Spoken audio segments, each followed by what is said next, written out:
supporters. Welcome to this last episode, XYZ, the finale from the A to Z series of Trending Ask. And we are happy to bring this AGOG Academy of Global Ops and Gynecology, bringing this A to Z series, that is Trending Ask series. So I welcome you all. Of AGOG.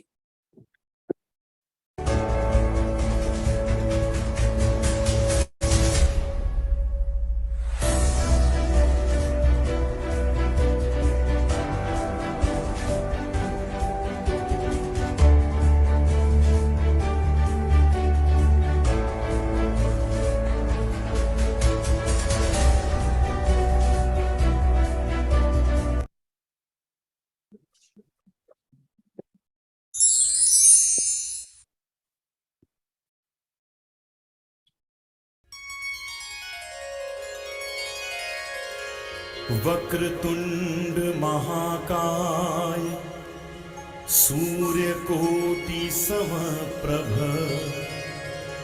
निर्विघ्नं कुरु मे देव सर्वकार्येषु सर्वदा।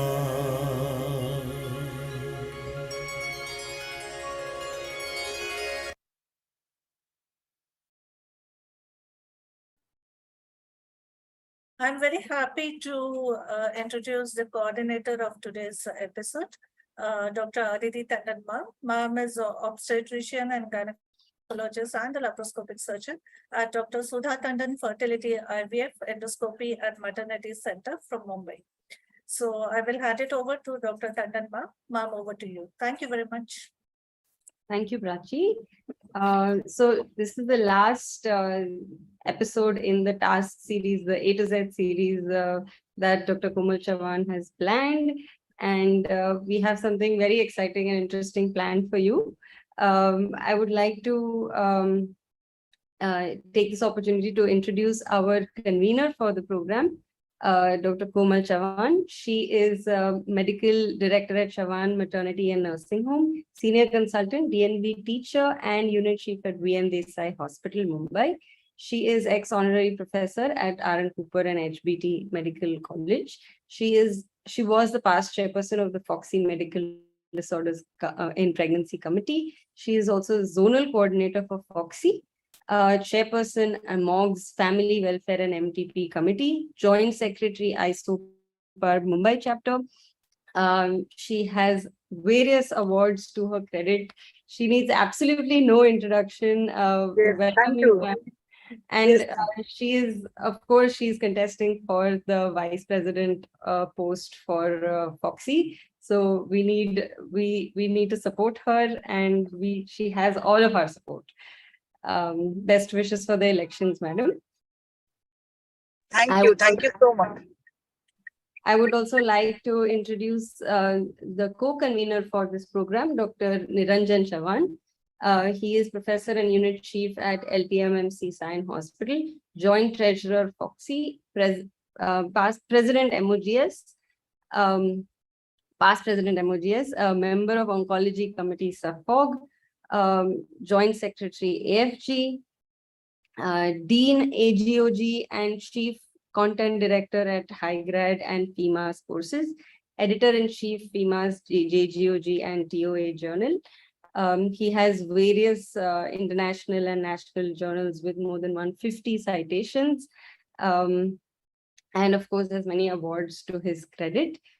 We welcome you, sir. Thank you so much, Aditi. I think it was a lovely coordination by you and a lovely introduction. And at the outset, I welcome all of you for the Trending Ask the Expert series. And today is XYZ, the finale episode. And you know, when we start something, it definitely comes to an end. And so is our series. We loved being the part of the series, getting to you the trending topics from A to Z. And that was the idea, like how we would talk about very focused topics, though very trending. So it was a lovely journey with all the lovely coordinators and lovely faculties. We had all the eminent faculties, master in their subjects, being the part of this program. I'm really, really honored for so many past presidents of Foxy, luminaries, teachers of teachers being here present in this A to Z series. And today's episode, the XYZ, when we talk about X and Y, definitely we think about our chromosomes, the genetics. So we have a prenatal screening topic which will be discussed by Dr. Narendra Malhotra. Sir is my lucky charm. He was there in the first episode also. He's there in the last episode also. So that was nothing more which I can ask, and he agreed so immediately to be part of the program. And something which is the most trending is the youth. The young people are coming up with a lot of social media revolution, how to go about and do the gynac practice. And when I wrote this series, that topic was there in my mind right from the first day when I conceptualized. I should have something focused related to social media and gynac because it is the in thing. We need to build our practice, we need to know, and we need to grow as per the situation around us, and we need to be updated. And Dr. Narendra Malhotra himself is so much into social media. So I have everything, full package here, the finale package here. And I'm so happy that Dr. Saurabh Dani, Dr. Arun Boruah, our very two senior eminent persons are going to chair the talk. Dr. Hrishikesh Pai is the chief guest. He is currently the president of Foxy, and I'm so honored by his presence. Has Dr. Pai sir joined, Aditi? He is in the flight. Not yet joined. He will be coming soon.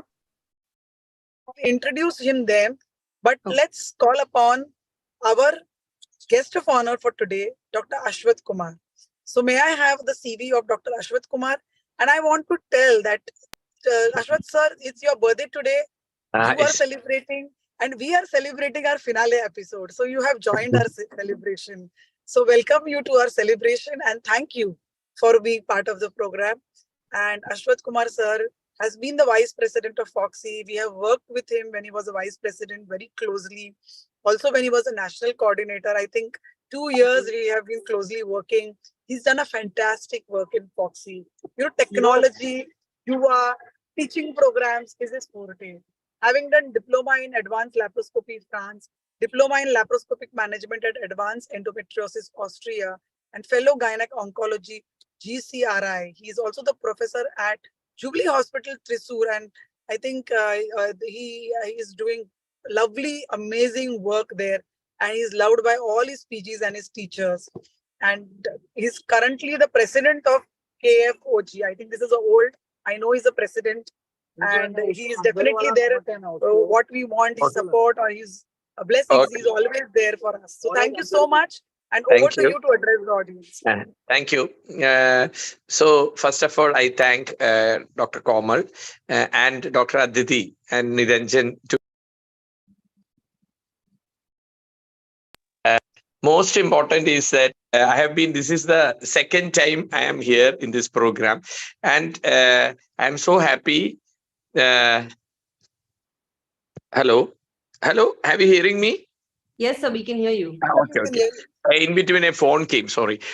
So I'm so happy that being a part of this program for the second time, and it is the finale. I think I was in the opening episode. I think ABC opening episode was, and as such, I'm in the last episode also. Even if today it was a busy day for me, everybody is waiting for the party, but I cannot say no to Dr. Komal and Dr. Aditi when they called me for a program. They wanted me to be a part of the program as a chairperson or a speaker, but because of my small commitment today evening, I could not be.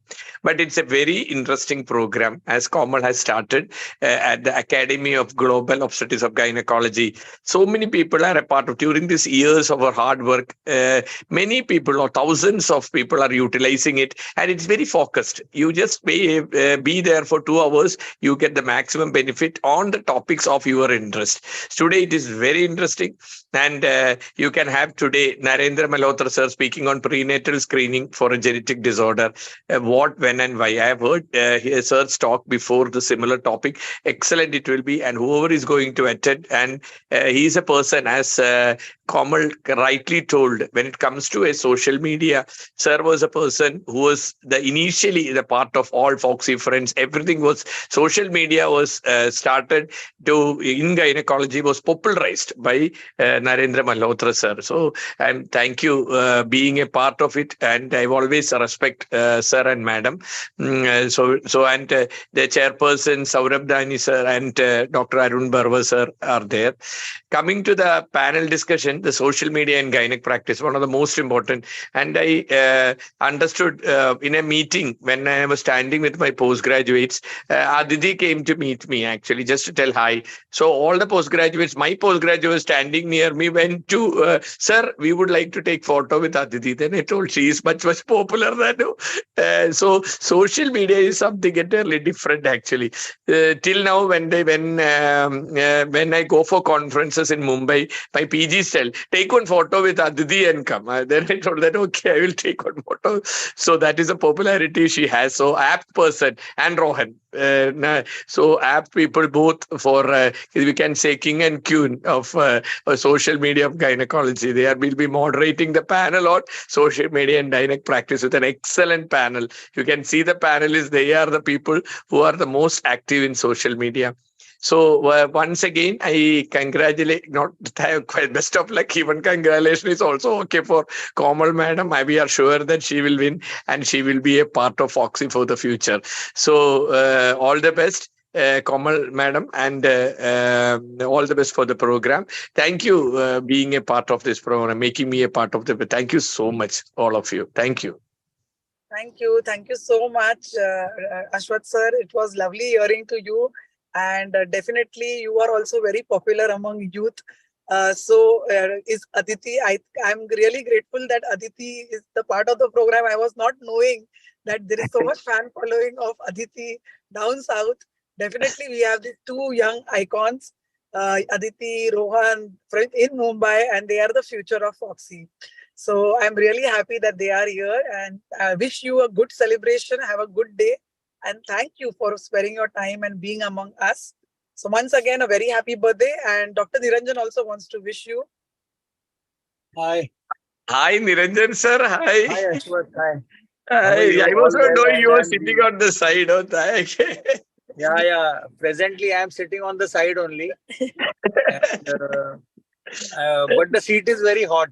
Don't worry. Now it will be cold within a month. You don't worry at all.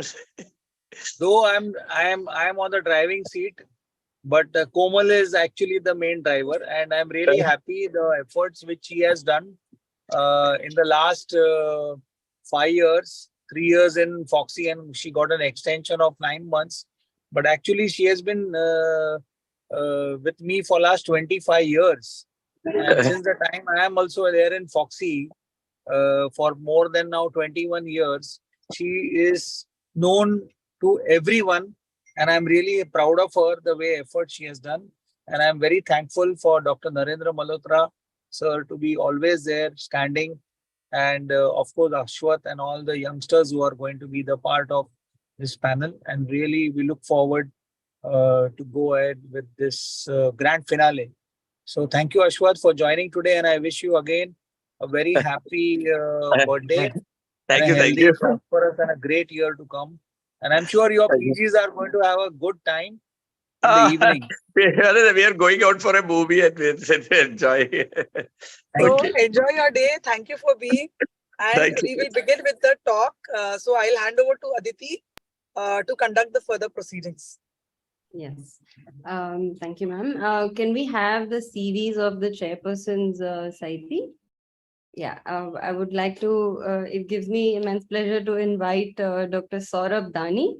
He is consultant OBGYN at Lifeview, Namaha, Cloud9, Mumbai. He is president of ISPAT, Indian Society for Prenatal Diagnosis and Therapy.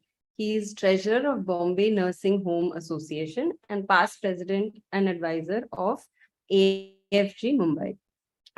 His special interest is high-risk pregnancy and newborn screening.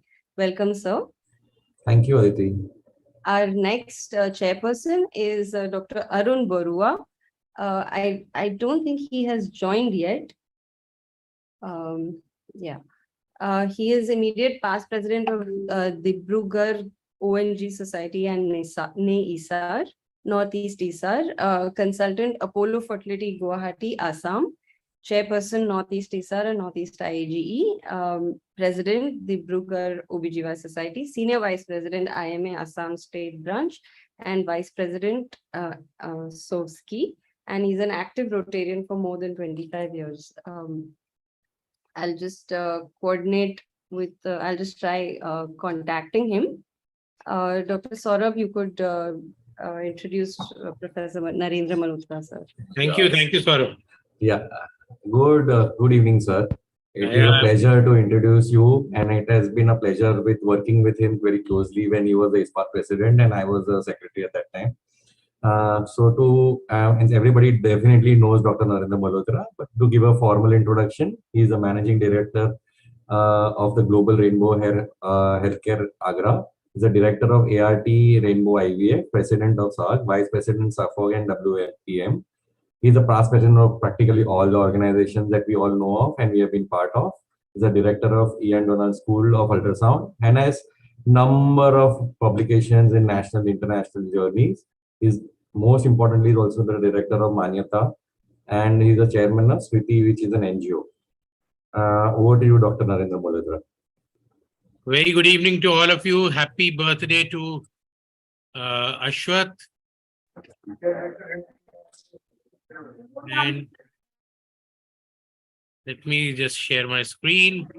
So thank you, Komal, for inviting me here to speak on something, of course, which is one of my favorite topics. Is my screen visible there? You will have to, yeah, now it's perfect. Perfect. So prenatal screening test in developing countries, why, when, and what? Before I go into prenatal testing and screening, we need to know that we have to counsel the patient a lot for prenatal screening. And sometimes it is not possible for the busy doctors, so that we have the iMoms app, which is a pregnancy app, which does all the counseling for you all. And this app is free for patients. And if the patients download, they get a lot of information about pregnancy, about diet, about Garbh Sanskar, Garbh Sambad, etc., everything. And 1,000+ doctors are prescribing this app, and it won the Pradhan Mantri's second best app in India challenge very recently, and it was featured among the 30 best apps in the G20, which was held. And Jaideep has devised this. It is her baby, and it is 8 lakh women, pregnant women, are logged into it. So if you have not advised this to your patients, here is something which does the counseling for you. We have referred to all these guidelines while making this presentation, and of course, the Foxy expert group is the major one which came out with these guidelines. Then I get by with a little help from my friends. All my friends, colleagues and all have helped me to make this guidelines and make this presentation. And I thank ISPAT, INSWOG, and all the other organizations which have been a part of it. Let's see what is the problem. The problem of congenital and genetic disorders in India is about 2 to 5%. Out of which chromosomal are 0.5 and Down syndrome being the maximum 1 in 900. And that is what we are aimed at screening, whether, and then of course, single gene Edwards-Patau syndrome. So Down syndrome is 60% of the chromosomal anomalies, babies. Then you have trisomy 18, trisomy 13, gonosomes, that is Klinefelters, Turners, and other chromosomal aberrations like DMDs, etc., and single gene disorders. So in 1929, it was first said that pregnancy, doctors should look at pregnancy. And everything was done at 37 weeks.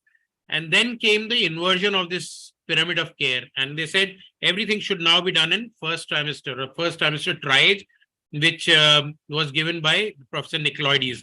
And Nicolaides' hypothesis said the first trimester triage should have the fetal medicine person looking after at 12 weeks, and then, of course, the OBGYN. Then later on, he added non-communicable disease as a rooftop penthouse to this pyramid. And this pyramid, non-communicable disease, you and me, like maternal medicine specialists, will look after this. And then the fetal medicine specialist, and post-pregnancy care again by the maternal medicine specialist. So this is the care which we need to give to our patients for all the diagnosis. When we just came out 5 years down the line in practice after MD, all these scans, ultrasound had started, were at 24 weeks and nothing, only heartbeat was seen. Then by 2005, the 11 to 14 week scan and the 20-week scan became almost equal for diagnosing congenital anomalies. Today, it is the 11 to 13 weeks, 6 days. It's very specific, 11 to 13 weeks, 6 days, not week number 14. And I'll tell you that. And major everything is now diagnosed at this stage, and only a little bit of fetal echo or things which are late anomaly can go up to 23 weeks. So watch this picture carefully. Now, this is about a 10 weeks fetus, and this is where the markers come, the biochemical markers. The placenta secretes HCG, inhibin, PAPE, PIGF, and S-FLIT, which is not here. The adrenals secrete unconjugated estriol. The nuchal translucency is a lymph, which lymph glands from the nape of, from the head and neck goes to the thorax from the behind the neck. So if the lymph collects there, it is nuchal translucency. And of course, the liver has alpha fetoproteins and open neural tube defects. So once we know what is, if something is wrong in placentation, all these inhibin, PAPE, HCG, and when is it wrong? When we have chromosomal anomalies or when we have faulty placentation or PIH. So screening is done for a disorder which is common and which has significant impact on prenatal health morbidity. So that's Downs, Edwards, Patau's, single gene disorders, Klinefelter's, Turner's. So we do screening for all this. We don't screen for chromosome 1, 2, 3 because they abort and they are not live born. So that screening, that testing is done in the product of conception for future pregnancy planning. And what the screening does, it will identify, it will be done for everyone. And it will identify out of everyone who is high risk or who is low risk. When I was in Singapore learning amniocentesis with Dr. Ananda Kumar in NUH, 35 years age was the a priori risk. And everyone over 35 in 1990 had an amniocentesis. And only 5 or 6 came out positive. So we were doing 100 amniocentesis to pick up 5 Downs or something. Or not even 5, 1 Downs. And that was, we were doing too much of invasive test. So it changed. Then only high risk should be. So what do we screen? In the first and the second trimester, we screen for aneuploidies by ultrasound, by biochemistry, and by cell-free DNA. In the first and second trimester, we also screen for anomalies by ultrasound.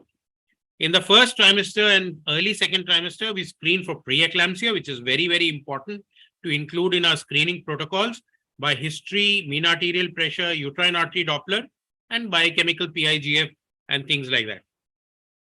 And of course, early second trimester, now even at 13 weeks, 6 days, for cervical length to predict preterm labor.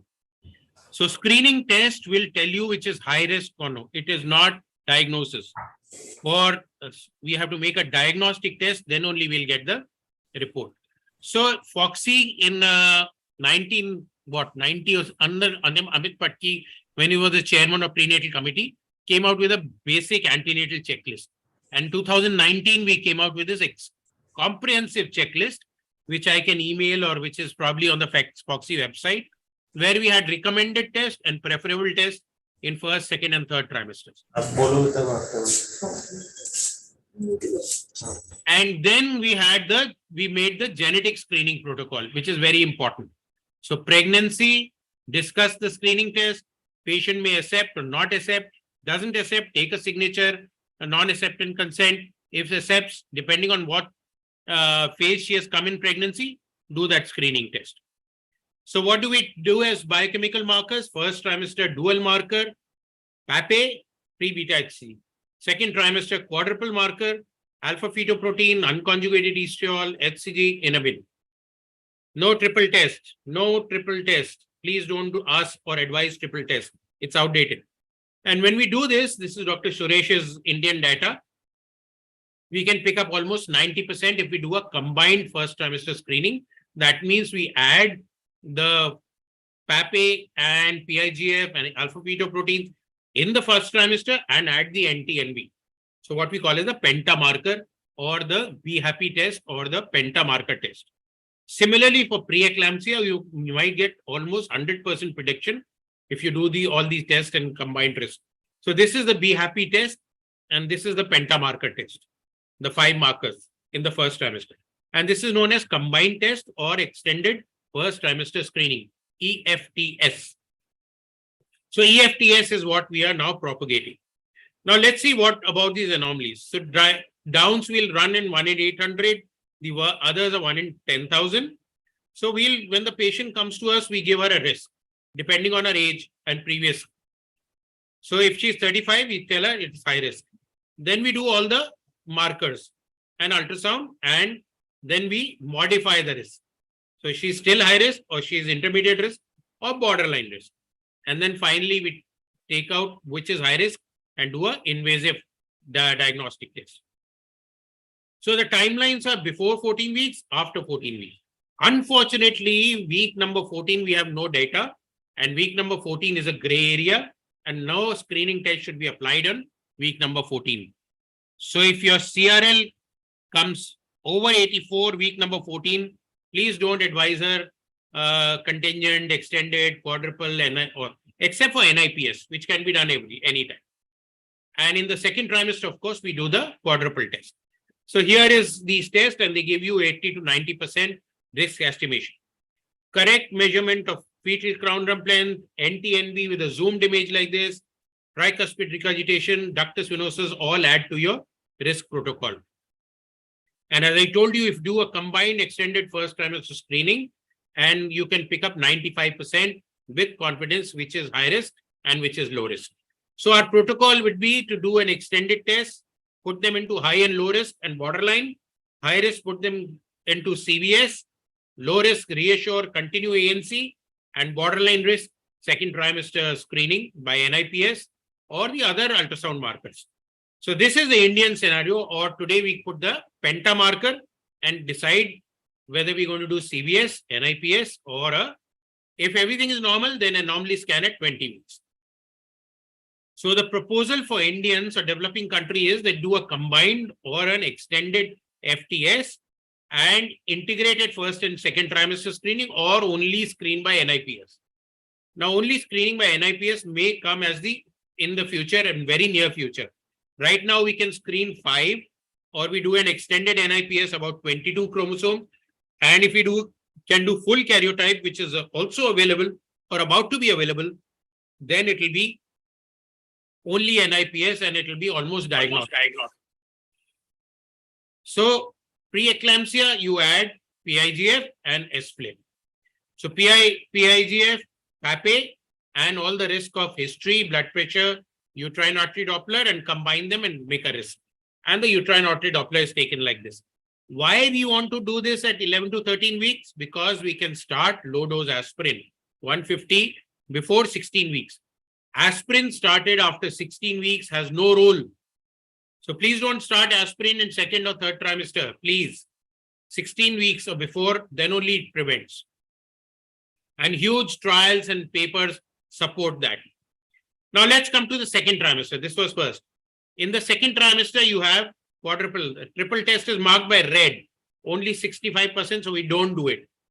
75% if you're doing only quadruple and ultrasound. And if you have done the first trimester and added the second trimester, 93% of pickup rate.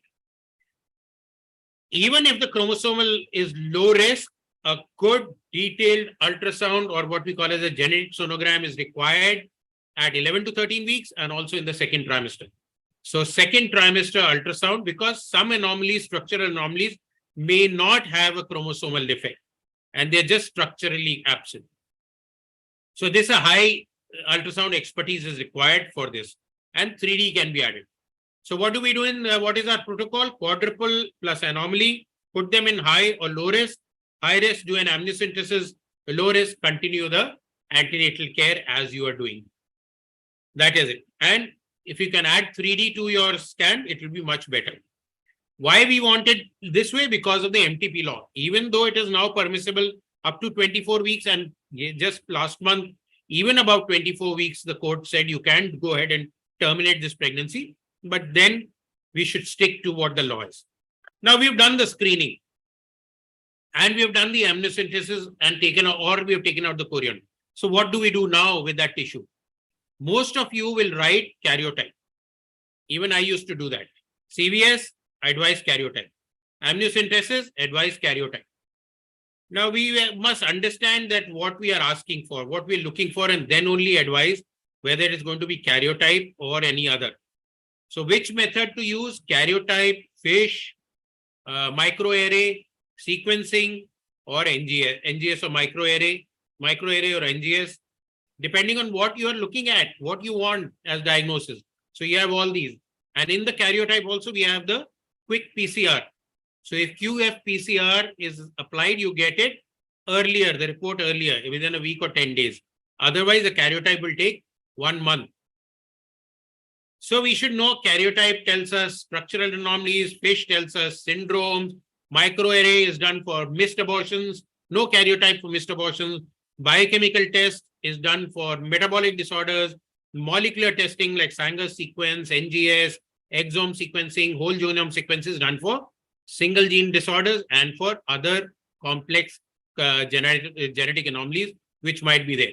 So draw a correct pedigree and then order the test. So let's see, karyotype will pick up trisomies, will pick up some chromosomal deletions, and will pick up translocations. So if you're suspecting this, ask for a karyotype. FISH will pick up whichever chromosome you're testing for. So usually we test for 13, 18, 21, X and Y. So only 5 we do. Otherwise, it becomes very, very expensive. And you get colored signals like this in FISH. QF-PCR is karyotype done rapidly and will pick up mosaicism also. So it can be done. Then you have 2 types of QF-PCR. The basic, which is done for 5 chromosomes, and the extended, which is done for 20 other common microdeletions with those 5 common chromosomal anomalies. So this is how we do order a test. Microarray is done on a dead tissue. Even on live tissue, parental karyotype, when you are suspecting even more problem, which is not picked up by a single karyotype. So CMA is for my missed abortion tissue, placental tissue, and the others. And you will get a next generation sequencing or NGS can sequence entire genome, or you can ask for a whole genome. Now this is expensive. So if you know that the probond, the baby has, the previous baby has certain genetic disorder, you can modify and test by NGS only for that single gene or that. So that can be done, and can be done by single nucleotide variations, SNVs and SNPs and all that can be applied for. So here is a karyotype, more advanced is microarray, more advanced is sequencing, and finally you have the whole genome sequencing. Whole genome sequences is not routinely asked for, but it is becoming cheaper and cheaper, and we can do it even for ourselves and know what other genetic disorders are brewing inside us, and that you can tell. But it's a very scary test to do, because you'll know what that you're not genetically perfect, even if you look like one, and you can pick up. So whole genome sequence is not a routine test by all. So finally, what to apply is the take-home message. You can do fully integrated, stepwise sequential, or contingent. Let's see what these 3 are. Fully integrated means you test in the first trimester, don't take the risk out, test again quadruple in the second trimester and all ultrasound, then make a risk. So, but then by this time, fetus become 20 weeks. So abortion will be risky. It is allowed, but risky. You do a stepwise. You do the first trimester and say only high or low risk. High risk do CVS, low risk you test all of them all over again. Again, too many second trimester testing quadruple will be there. So double the cost. So we propose a contingent screening, a double marker and an ultrasound or an extended fetal, and the risk is low, borderline or high. Low risk, no further screening. So majority of them will come here. Out of 100, 90 will come here. Borderline, another 10 will go there, and only 10 will show you some high risk, which need CVS or an NIPT or an amniocentesis. So by this method, you have reduced the invasive testing, and you reduced to almost 95% of pickup rate by doing screening only.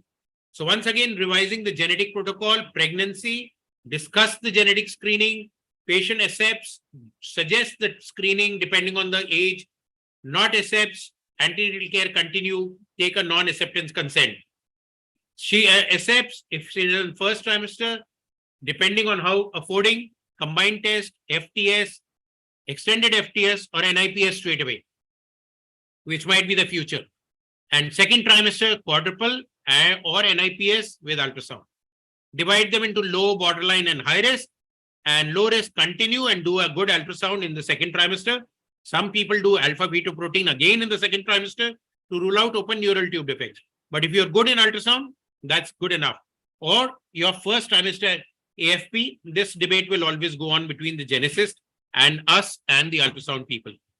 And you pre-test counseling is very, very important. And if it is intermediate risk, NIPS or a second trimester. So to conclude, ladies and gentlemen, screening should be offered to all population irrespective of the risk. A pre and post-test counseling is very, very important. And look at this, the defects could be environmental, chromosomal, single gene, complex. And when I do NIPT, I will pick up 75% of chromosomal. When I do amniocentesis, and I will pick up all chromosomal etiology and half of single gene. But when I do a good ultrasound, I pick up all the defects or the markers.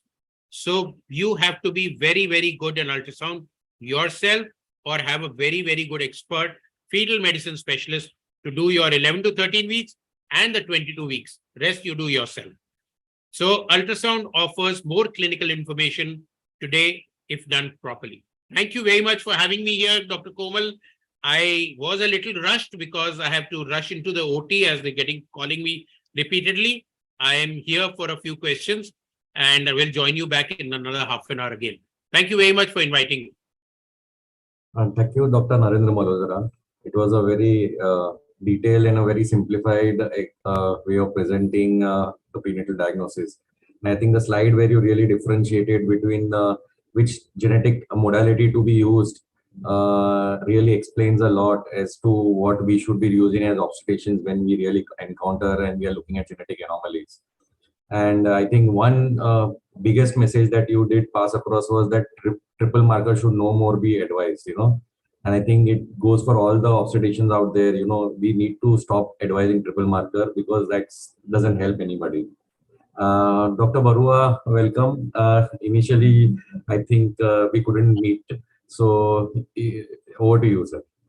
Okay.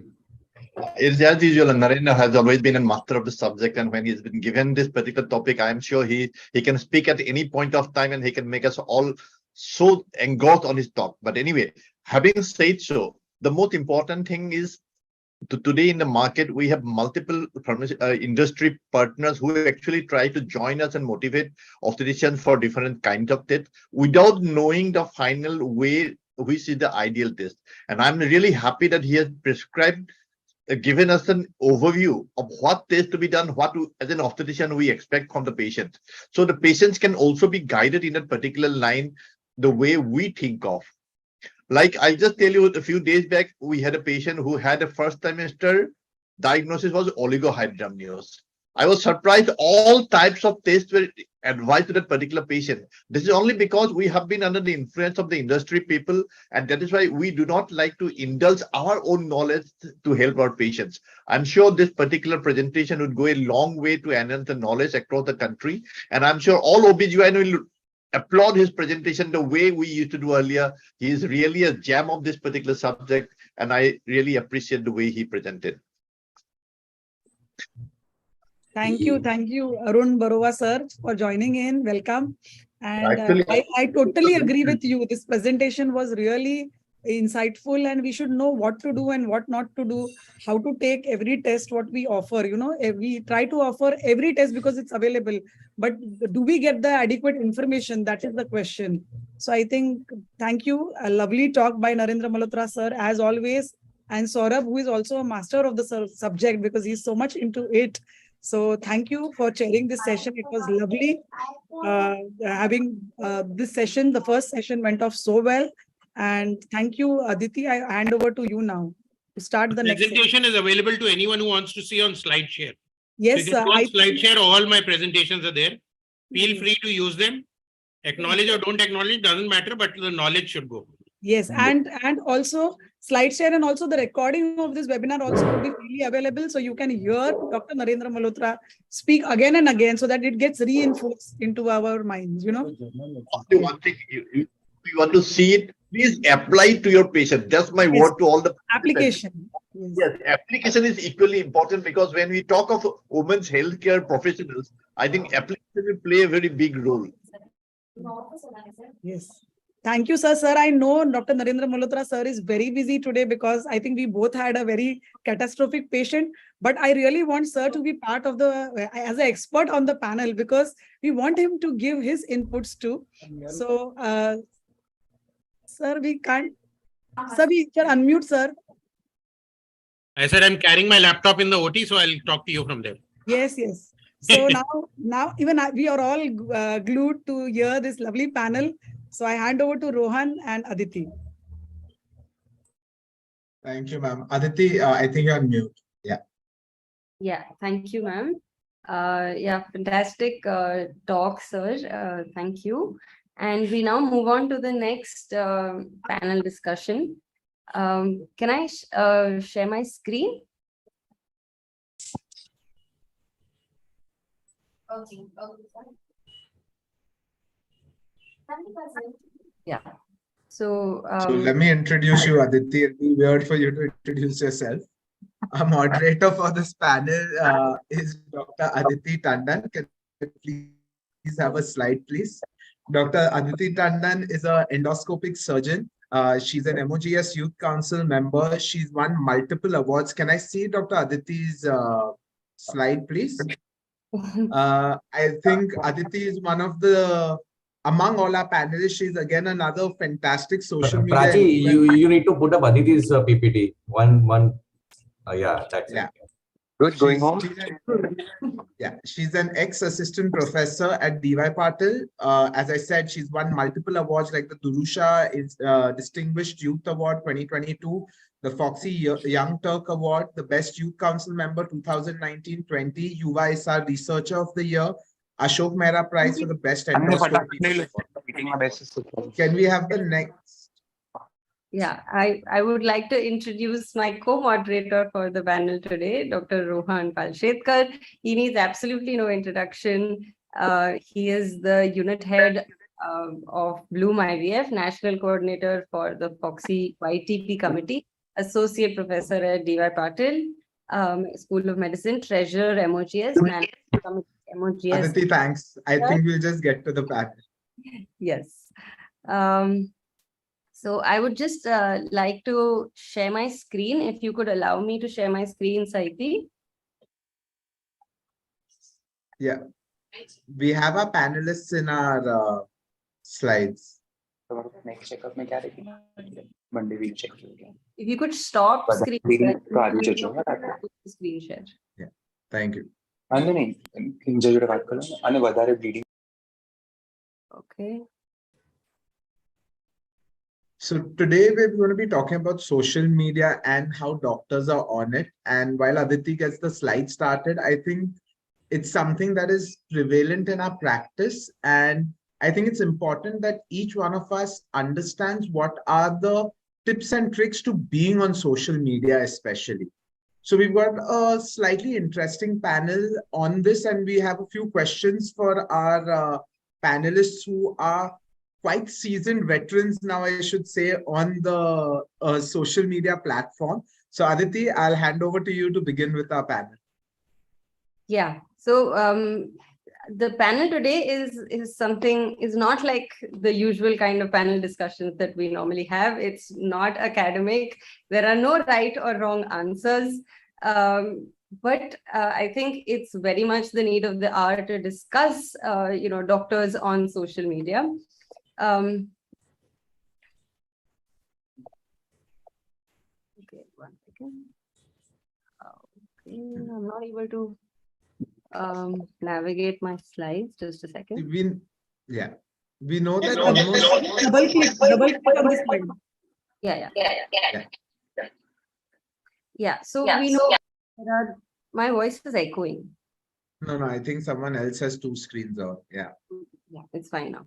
Yeah, so we know that there are so many users that use social media in India, not only just in India, I think world over, it's basically a global platform, and that's an advantage that social media poses. You can pretty much interact with anyone in the world through social media.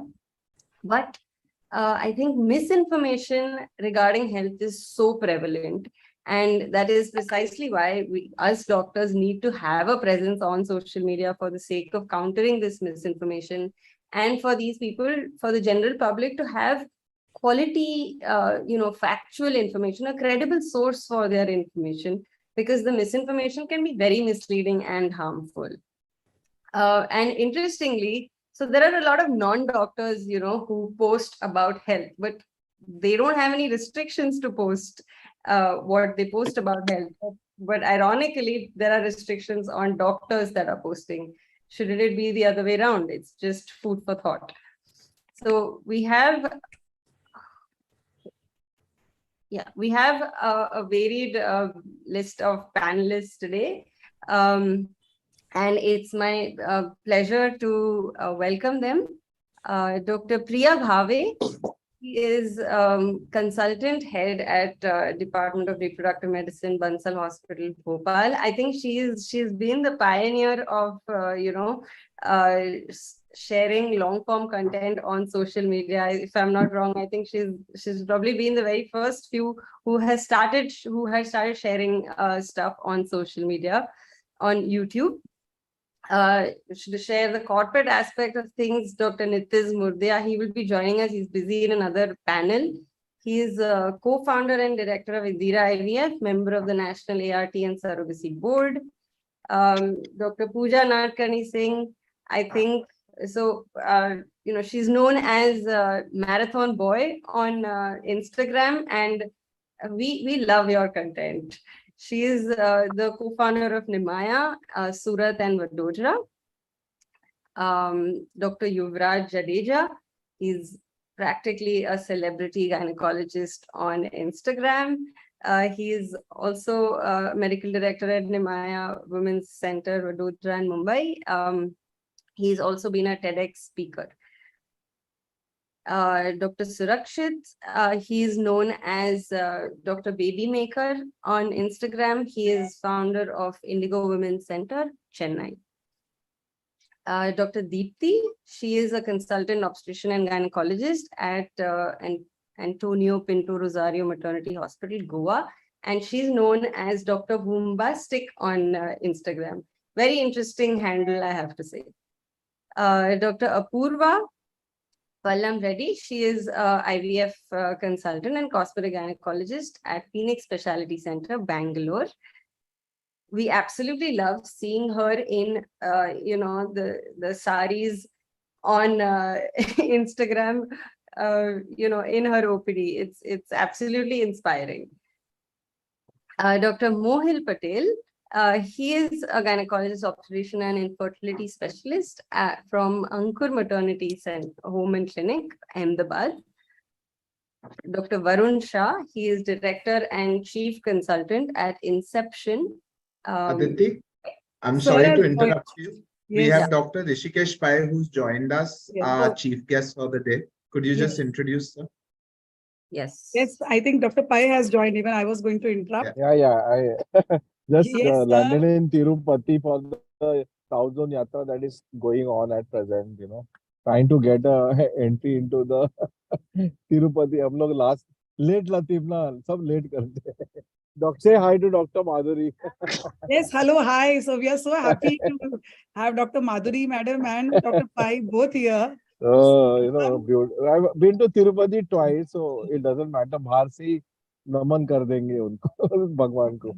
Anyway, so don't have to introduce me here. Abhi I am about to phase out in my life, so you don't have to tell anything about me. But all the I'm very happy that you are having this ongoing CMEs and Komal, all of you are there. And let me see who all are there now in the this thing.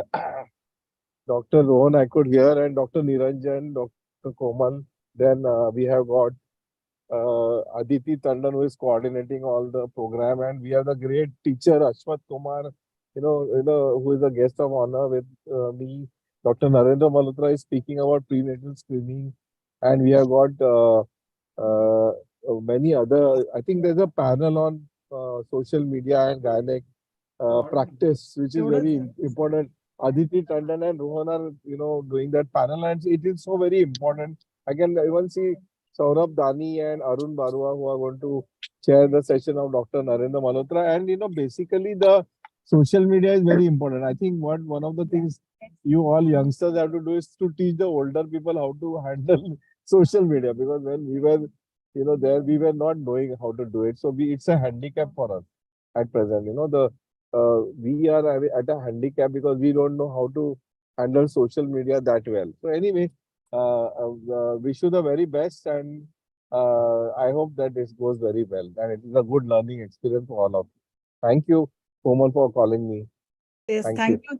Thank you so much, sir, that for assuring and being there. We are very happy that you're part of this program. This is the finale episode of our A to Z series, and you are in the land of Tirupati, and we all need blessings of Tirupati. So thank you so much, Dr.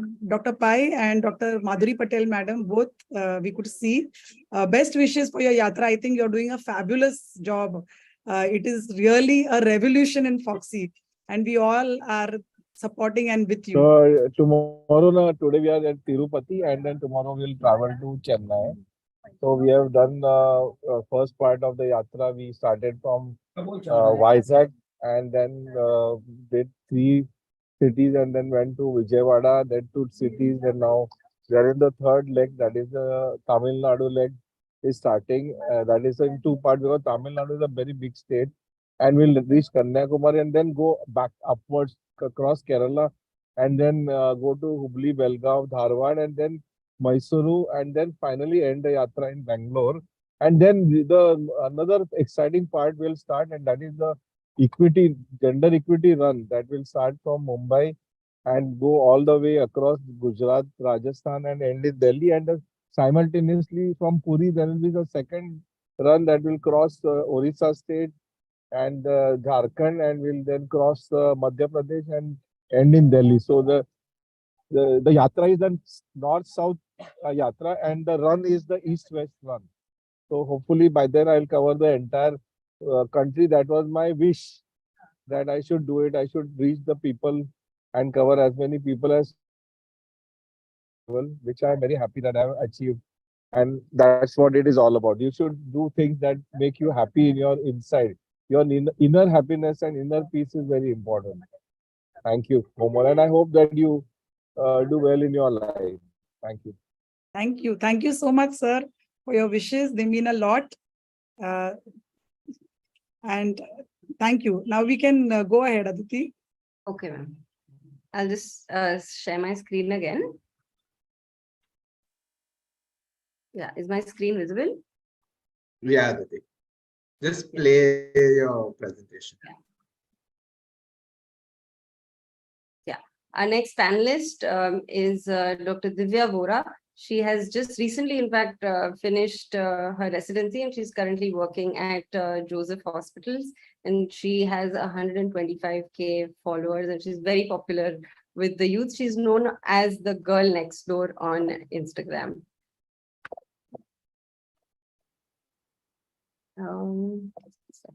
There seems to be some. Just double click on your screen, Aditi. Yeah. Yeah. Yeah. Our last panelist is Dr. Theertha. She is a consultant at Shetty's Endoscopic Surgical Center and Shivani Maternity Home. She's on Instagram as Gyneverse. So I'd like Rohan to ask the first question. Firstly, I want to thank all the panelists for taking out their valuable time and coming for this panel. At the outset, I'd like to wish Komal ma'am all the best for the vice president elections. The voting is already started since yesterday, 1st August. And if you haven't yet voted, please vote, and because every vote matters. And of course, vote for Komal ma'am as well. Best of luck, ma'am. So let me begin with the first question. So Dr. Priya Bhave ma'am, I'm going to bring this to you since you're one of the starting points of where we began with the social media. So obviously social media has its pros and cons. In your viewpoint, what do you think it is? Priya ma'am? I had seen, yeah, no, I think Priya ma'am is a little bit caught up. I think she was Okay, there. I'm just looking. Yuvraj, I'm gonna, okay, Priya ma'am's here. Yeah. Hi, Hi, Priya I'm ma'am. so Sorry, sorry I I'm just, lost the connection for a bit. no worries. I'm just going to repeat the question. Social media, what according to you are the pros and cons of social media currently in today's era? So as Aditi pointed out, I was one of the first people to, jump on the bandwagon of YouTube. And that was a time when hardly any of us were on social media. And I started as an attempt for my own patients, because you counsel the patients and then you can probably just tell them the link that, you can go back and revisit, because the time that the patient is in consulting, they're so preoccupied that they're not even understanding what you're saying. But then it kind of increased, and now practically I think all of us make videos. So for me, I think the pros are that the patient gets a connect to the doctor even before they visit the doctor. That is one. The second thing is that because in India we see a lot of patients, the time per patient that we get is very limited. So many times the finer aspects or the nuances we are able to bring out with long form content. That's the one that I've been doing mostly. So I think that is the pros. The cons are, of course, that, the patient sees something in scan, she'll go to Google, she'll see a video, and then by the time, even before she has come inside to see you, she is all panicky and anxious and crying sometimes. So I think that's what Absolutely, ma'am. I completely agree with you. The information that we can disseminate is going to save the patient's time as well as the doctor's time in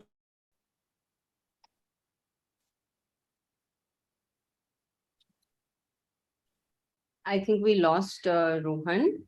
Would anyone like to add on the pros and cons of social media? Maybe, yeah, Dr. Varun? Yeah. So the great pro would be that it's a platform where you can share a lot of information, just like what Madam said, but you can actually specifically target your audience. So that is very important. So it is not just for the people who are visiting you, but it is for your prospective client as well. So that is and it's a great medium which everybody knows that you can reach to the end of the world. So this is a great pro. The con would be that it's a constant effort. So just like an algorithm of Instagram, you have to be on your toes. So you have to really give good content. So for that, you need to manage your time. Otherwise, majorly, there are no cons. If you use it well, it's a useful thing. Absolutely. I think it's a very powerful tool and we should all use it to its optimal benefits. Would anyone else like to add any more pros and cons? It also helps in brand building. I mean, I think if I put success stories, if I put pictures, the people around and who are probably patients can relate to this photograph if we keep doing it. So I started Instagram way back in 2014 when nobody was on Instagram. Everybody was on Facebook and people used to tell me, why do you want to post success stories on Instagram? And eventually everybody shifted there. So people know, so now many of my new patients have been following me since 2 years. So they know me. So it doesn't look very, it's familiarity, it's credit. I think there's some kind of credibility that they're coming to you. Again, the cons are if they can put negative comments. See, if something happens, if the patient is not satisfied, it's not a Google review, but they can just write anything on your Instagram page in the comment section. And of course we can delete, block, but then it becomes a little bit of a mess when somebody can, actually interfere. And so I think that's the con, of the always. Right, absolutely. I think one of the biggest advantages is your reach. Today, you are sitting initially, if you were great at your work, say example, I'm sitting in a city like Vadodara. I was known in Baroda, or I was known in, say, 50-kilometer radius. Today, there is no boundaries. If you have work, you're showcasing it in the right way. You're known in Mumbai, you're known in Delhi, you're known in San Francisco. So the reach is wide if you are putting out the right content, which is very easy, which was very difficult for for generations of doctors 15 years back, say for example, someone sitting in Mumbai could not become famous in Guwahati, which has now become easier. So that's and your networking is increased. You get to meet so many people, so many doctors. Like today, a patient of mine wants to shift, and like for example, just recently I had a gay couple who wanted surrogacy. We know that we cannot do it in our country, but you have these people on social media in USA, in Europe who are doing it, and you can immediately take their number and talk to them and refer them.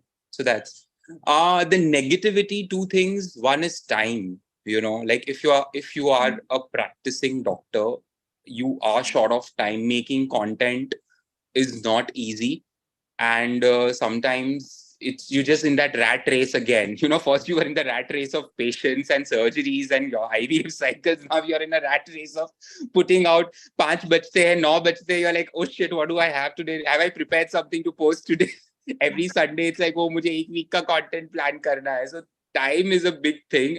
And second most important, I feel it is a little controversial, is the competitiveness, which you whether like it or not, you're going to get into. You're competing with people who are not, the same as you are. You're competing with non-medicos, and it sometimes gets really frustrating because then you're competing with people who have absolutely no credibility. True. Absolutely. While Aditi just gets the slides up, I also wanted to say that even language, I think Mohil, you'll be able to give a little bit of an insight into that language also is something that we are able to overcome, which is one of the biggest pros. Like you can be in your regional languages. Mohil, can you just put a little bit of light on that as well? Hi, Rohan. How are you? I'm great, Mohil. Please let us know. My language is the most barrier. क्योंकि patient कुछ समझ के आता है हमारे पास, कुछ बोलता है, हम लोग कुछ समझाते हैं और फिर मैस्ड अप क्रिएट हो जाता है. Absolutely. I think Mohil, that's a fantastic point. Yeah, please go on. अभी एक पेशेंट था मेरा, I have told them to go ahead with the NIPT. Her NT scan is 3.1, right? Yeah. Hello. Am I audible? Yeah, we can hear you. Okay. Her NT scan is 3.1. तो उसको गुजराती में सब समझा दिया मैंने. And afterwards, she had searched on the Google, और उसके बाद सोशल मीडिया में जो भी सर्च करते हो वो सोशल मीडिया में वो रील्स में वही आता है उनका. तो पेशेंट वाज लाइक, सही सर, मुझे एनआईपीटी नहीं करवाना, मुझे एमनियोसेंटेसिस करवाना है. Absolutely. तो समझाना बहुत डिफिकल्ट हो जाता है पेशेंट के लिए. I agree. So I think that's fantastic how you put it. Ki with the language barrier, or rather I would say with the ability to cross the language barrier, it's made it a lot simpler to get to patients the information that we need. Aditi, you want to take the next question? Yeah, I think I just wanted to add one more, incident. I was speaking to like a mother and daughter, and the mother was also consuming content on Instagram. So was the daughter, and the mother was saying that it's kind of helped break the ice and start difficult conversations that probably you would have never had in families or between a mother and daughter. Because people are being so open about things on social media. So I think that's also, it was very heartwarming to hear. So that's also one of the aspects. It has helped, especially the kind of field that we are in, it's kind of helped have these difficult conversations at home, which probably they would have never had. Even teenage girls, I'm extremely sorry to interrupt you guys. Even teenage girls right nowadays have searched lots of things on the social media, and they are trying to be a doctor among us. Like, sir, we know the stuff. Yeah, that is the cons of social media, basically. Yeah, true. Okay. So I think maybe this question I would want each one of you all to answer with just maybe a line or two. What is your end goal on social media? What is it that drives you, and why are you on social media? We'll start with Dr. Pooja. Yeah, for me, it's about being real. Mine is a personal account. I have not yet changed into a creator's account or a business account yet. For me, it was just a hobby, and now it's I just want to show what I do on a day-to-day basis, which may inspire people, which may want patients to come to me. So that's my goal on social media. Fantastic. Dr. Apoorva.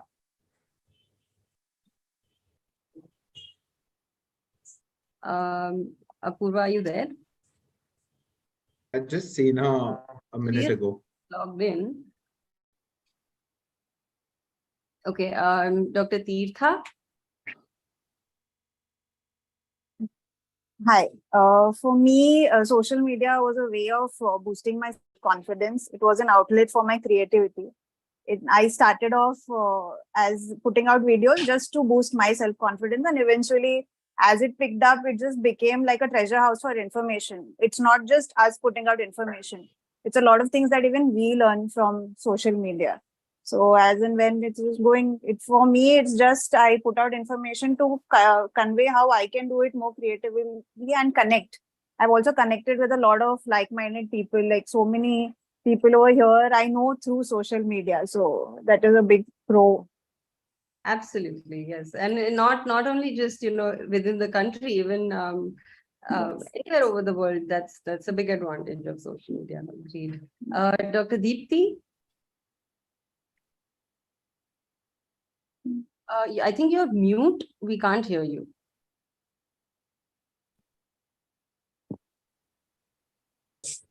We still can't hear you.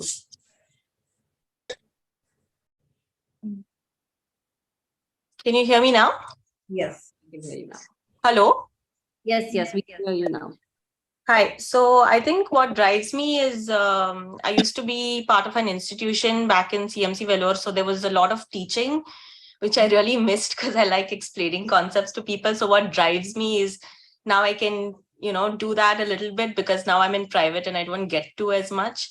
And I think what I really like about all of us being on social media is there's so much negative energy around doctors in India these days. You hear of violence and people bad-mouthing doctors. So if they get to see that, we are also human, we're doing all of this not for, none of us have much financial gains in putting out, besides getting patients, I don't think any of us are really, pushing the financial thing. So I think that builds trust and builds confidence in people. And I think if everybody's perception of doctors changes, it'll be a much safer place to practice in, finally. Absolutely. I would completely agree with you. Dr. Divya, what is your take? Hi, everyone. Thank you so much, Dr. Aditi and Dr. Rohan, for this panel. I feel like a small ant amongst so many great people here, and all the very best, Dr. Komal. Conference. Yeah. Go ahead, Divya. So for me, I honestly did not really have an end goal when I got onto social media. I was actually doing COVID duty, and for the time when I used to be in quarantine, I realized that I had so many friends calling me and asking me very basic questions about, their period is delayed by 5 days, or they're pregnant, what to do, where to go, because they had nowhere to go during that time. And it was literally the time I was completing my DNB. And I realized that, okay, fine, I really want to start making content and see where this goes. Cut to a point where I realized that it is helping a lot of people around the country, around the world, and they're getting to know so much about their body just by my content. So that is something that drives me. The ability to be able to give information to so many people at one time. We are an overly populated country, and we do not find the time to speak to every patient and counsel them regarding what's going on with them. So if there's a platform where they can watch us speak and learn from us, I think it's great. So as of now, I'm on social media for the awareness point of view, for the giving out information, for the simplification of very complex diseases, disorders, and letting people understand how their bodies function. And I hope it eventually helps me build a brand for myself also. Absolutely. I think what you said is very right. Knowledge is power. And if you know what is happening, you will be able to make better decisions for yourself and your health. So that's fantastic. Dr. Yuvraj. See, I am very selfish on social media. I have a very tunnel vision. My end goal on social media, one is branding myself. right? Second is to show people around the world that this is the work that I am and this is my ability because I'm confident in myself. Influencing, spreading awareness and all, for me at least, is a byproduct because uske bina hoga nahi. Correct? Because if you tell me that you provide content, give half an hour every day for 365 days, you're not going to earn a penny, or ek bhi patient usse nahi aayega tumhare paas, I'll stop tomorrow. Right. I don't need it. Because it started at, and also I started at a very, of course, COVID was one. I mean, I can take the high road and say that I started off with COVID, but also it also started at a point where I was starting my private practice, you know. So for a lot of youngsters and for a lot of practitioners who are starting their private practice, at least social media definitely helped me. So that for me, my end goal was, yes, I wanted to project myself, brand myself as someone who works well and then give an option, have a good reach. And yes, influencing, networking and awareness was a byproduct of all of it. Absolutely. Fantastic. Yeah, I think we have Apoorva back with us. Apoorva? Yes, Aditi. Hi. Sorry. Question was, what is your end goal on social media and why are you on social media? I think you know, that Yuvraj and everyone else pretty much have summed it up for us. I keep saying that, you know, for us to kind of let our patients know that we're good, first a patient has to come to you.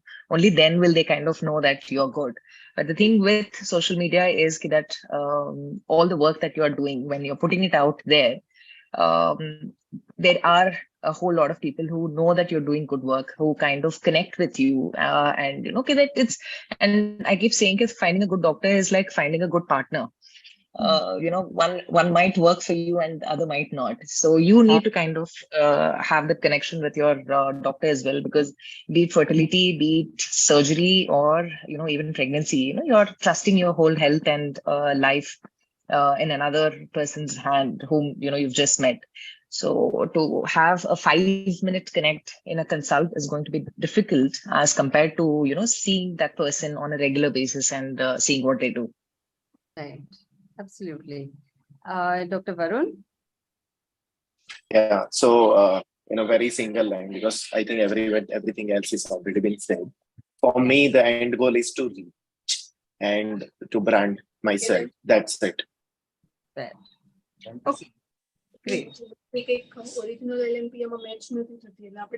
on to the next question. Rohan, you want to take this? Yeah. So obviously we've been talking about content and Yuvraj talked about almost making videos every day. Is it really going to end up helping us? So let me begin with Theertha. Is Theertha here? Yeah. Yes. Hi, Theertha. How do you decide what to post about? What really ends up what makes your brain tinker towards what target audience wants, and how do you come up with your content? So mine is pretty simple. Whatever queries patients ask me in the OPD, I just note it down. And one fine day, like probably on a Sunday, I sit and I batch the videos, I shoot it. Like very simple queries, like the patient comes up and like, I ate 2 papayas and I still didn't get my periods. And the concentration time of our audience is, I've seen the watch time maximum is 7 seconds. So that's all I can put up. So that is how I conceptualize my videos. It's very simple. I just note it down in my notes section and I shoot the videos based on that. All right.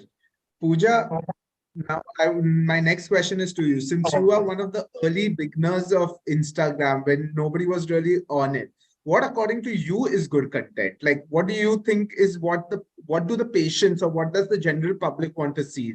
So I think everybody has their own type of content. So like I know what Theertha will put, I know how Yuvraj will post, I know how Apoorva will post. So I think your audience is suited, audience wants to see that. That is why they are following you. So I think whatever comes naturally and you're good at it, like I'm not good at making videos. I can't make smart videos. I know that. So I'll shoot what I do. So if I have an interesting case getting delivered. I disagree, yeah? But continue. Yeah, so if I've got something interesting, somebody got a baby after so many years, I just, you know, put it up there in a reel or something like that. And otherwise I put personal content as well because patients want to see what I'm doing otherwise. That is what they keep asking me.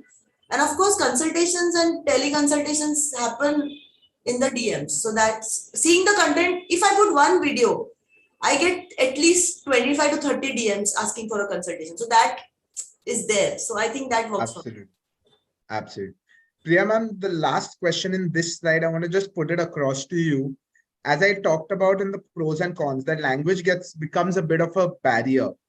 So how difficult is it to frame things in various languages? I want to ask you that, because since you're making long form content, I want to know, are you able to cater to that larger audience, or do you prefer to choose the main common languages that would be spoken? Rohan, I have been on YouTube now, I think for almost 9 years. I posted my first video in 2013 and I experimented. So there was a time when I would dub my videos in Marathi and in other languages. Then there was a time I contemplated starting an English channel, same content in English. But what actually worked out for me and what was sustainable for me for last 10 years is making content in Hindi, because that caters to almost 70% of patients. There is a class of patients who doesn't understand English, but we'll always put up some, pointers on the side or some videos. So at least for me, I'm not experimenting with too many languages. I'm sticking to Hindi. And because I've learned Hindi over school, I speak in Hindi. So it was never a problem to explain to patients. In fact, patients are very happy with my Hindi. They tell me that, you're good at it and we understand what you say. So I think it's worked out so far. Absolutely. Varun, could you also shed some light on that? Because you do put up reels in various languages as well. So that's why I just wanted to ask you about that. Varun, you're muted. So Rohan, the correction is that I am right now only putting in English, but Sorry, as what the madam said is absolutely correct. In fact, just 3 days back, I was contemplating starting my new channel in Hindi and put the content in Hindi, because it is very important that with the language, which is primarily English, you are connecting with a very limited subset of the people. If you are talking, because majority of my reels are talking reels. And in that type, if you have the vernacular languages, sometimes at times I would feel that I would put something in Gujarati as well, which is my mother tongue. But the point I'm trying to make is that there is a high possibility you would reach to major masses if you have a good hold on the vernacular languages. Aditi, should we go to the next question? Rohan, can I add something? I think it is, this language, there is always this debate. And a lot of times patients the audience also keeps on telling you, also someone even pulls your leg, bahut English jad raha hai, or whatever, XYZ. Correct? But you know what? I think technically speaking, it is on what medium you are on, right? Like for example, Priya ma'am is on YouTube. YouTube has a class that actually requires Hindi. That is what I feel personally. It doesn't mean that English doesn't work. But at the same time on Instagram, I think Instagram has this crowd, which again, majority would understand English. So on Instagram, if you're doing English, it works. But on Facebook and YouTube, if you're just putting on English, it might not work. So it's also where you are, so where the class is, because that kind of also drives you to the audience, because wo possibly nahi, we all have tried this. I think all of us have got into this thing in our head कि अच्छा यार ये English में reach कम हो रही है, चलो अब इंग्लिश में भी वीडियो बनाओ, फिर हिंदी में भी बनाओ, फिर दोनों जगह पोस्ट करो. 5 days you will do it and then you'll stop. I understand what you mean. It eventually does burn up your time. And I think, as you said, Yuvraj, if it's not converting into patients and all and not into your practice, we're just going to end up stop doing that. Absolutely. Aditi, please. Yeah. So, when we talk of sharing stuff about patients, consent is definitely very important. So I would like to ask Apoorva, do you take any particular special consent to post pictures of the patients or babies or intraoperative pictures on social media?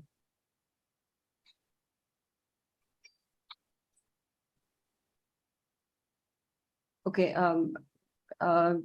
Pooja, can you take that?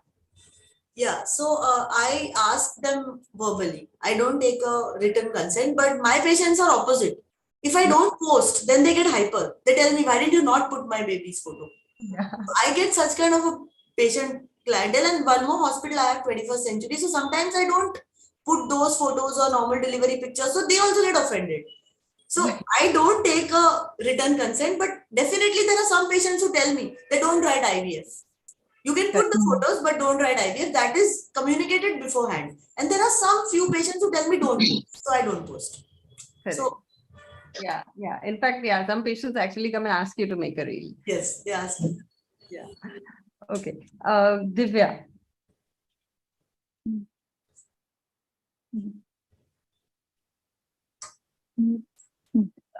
So very honestly, I get very excited as soon as the baby is out. So the first thing I'll go and ask the mother once she feels better is that, can I please take a picture with your baby? I honestly have not taken any intra-op pictures because I'm not even in that phase where I'm doing anything individually. I'm always working under someone or assisting, or there's not been a time where I'm doing anything alone where I can be the one making decisions and basically asking. So that's one thing. And baby pictures, yes, it's always verbal consent, and only when they say yes, I post the picture. That's about it. Regarding regulations, I don't think there's any clear line on whether we can put a picture like this on social media and on which kind of platforms, and how much can we give away about the patient's history. But it would be nice to have those. But talking about regulations, there's so many regulations there needs to be. So once that list starts, it's going to be never ending. Absolutely. So I think when you talk of regulations, the NMC, the bill, which hasn't really come into play, but it was talked about, I think maybe a year ago, which said that, you cannot put intraoperative photos, you cannot put patient testimonials, and you cannot put pictures of your patients or even success stories. Of course, we don't know what the status of it is as of now, and everyone is posting. But it would probably be unfair if that actually comes into play, because it allows the patients also to make decisions based on what the doctor is posting, and it also allows other doctors to learn from their colleagues when they post interesting cases or intraoperative pictures. So as long as the patient confidentiality is maintained and the privacy of the patient is maintained and consent is taken, I think it should be okay. Mohil, you post a lot of pictures of your patients and babies. Do you take a particular consent, or do you just verbally ask them? Hi, Aditi. Yeah. I'm taking consent from every patient's written consent, that too. Okay. Because I don't want any kind of medical legal aspect in my life, because I have too many in my life. I have 2 to 3 court cases going on because of something happened to the patient, that amniotic fluid embolism or something else.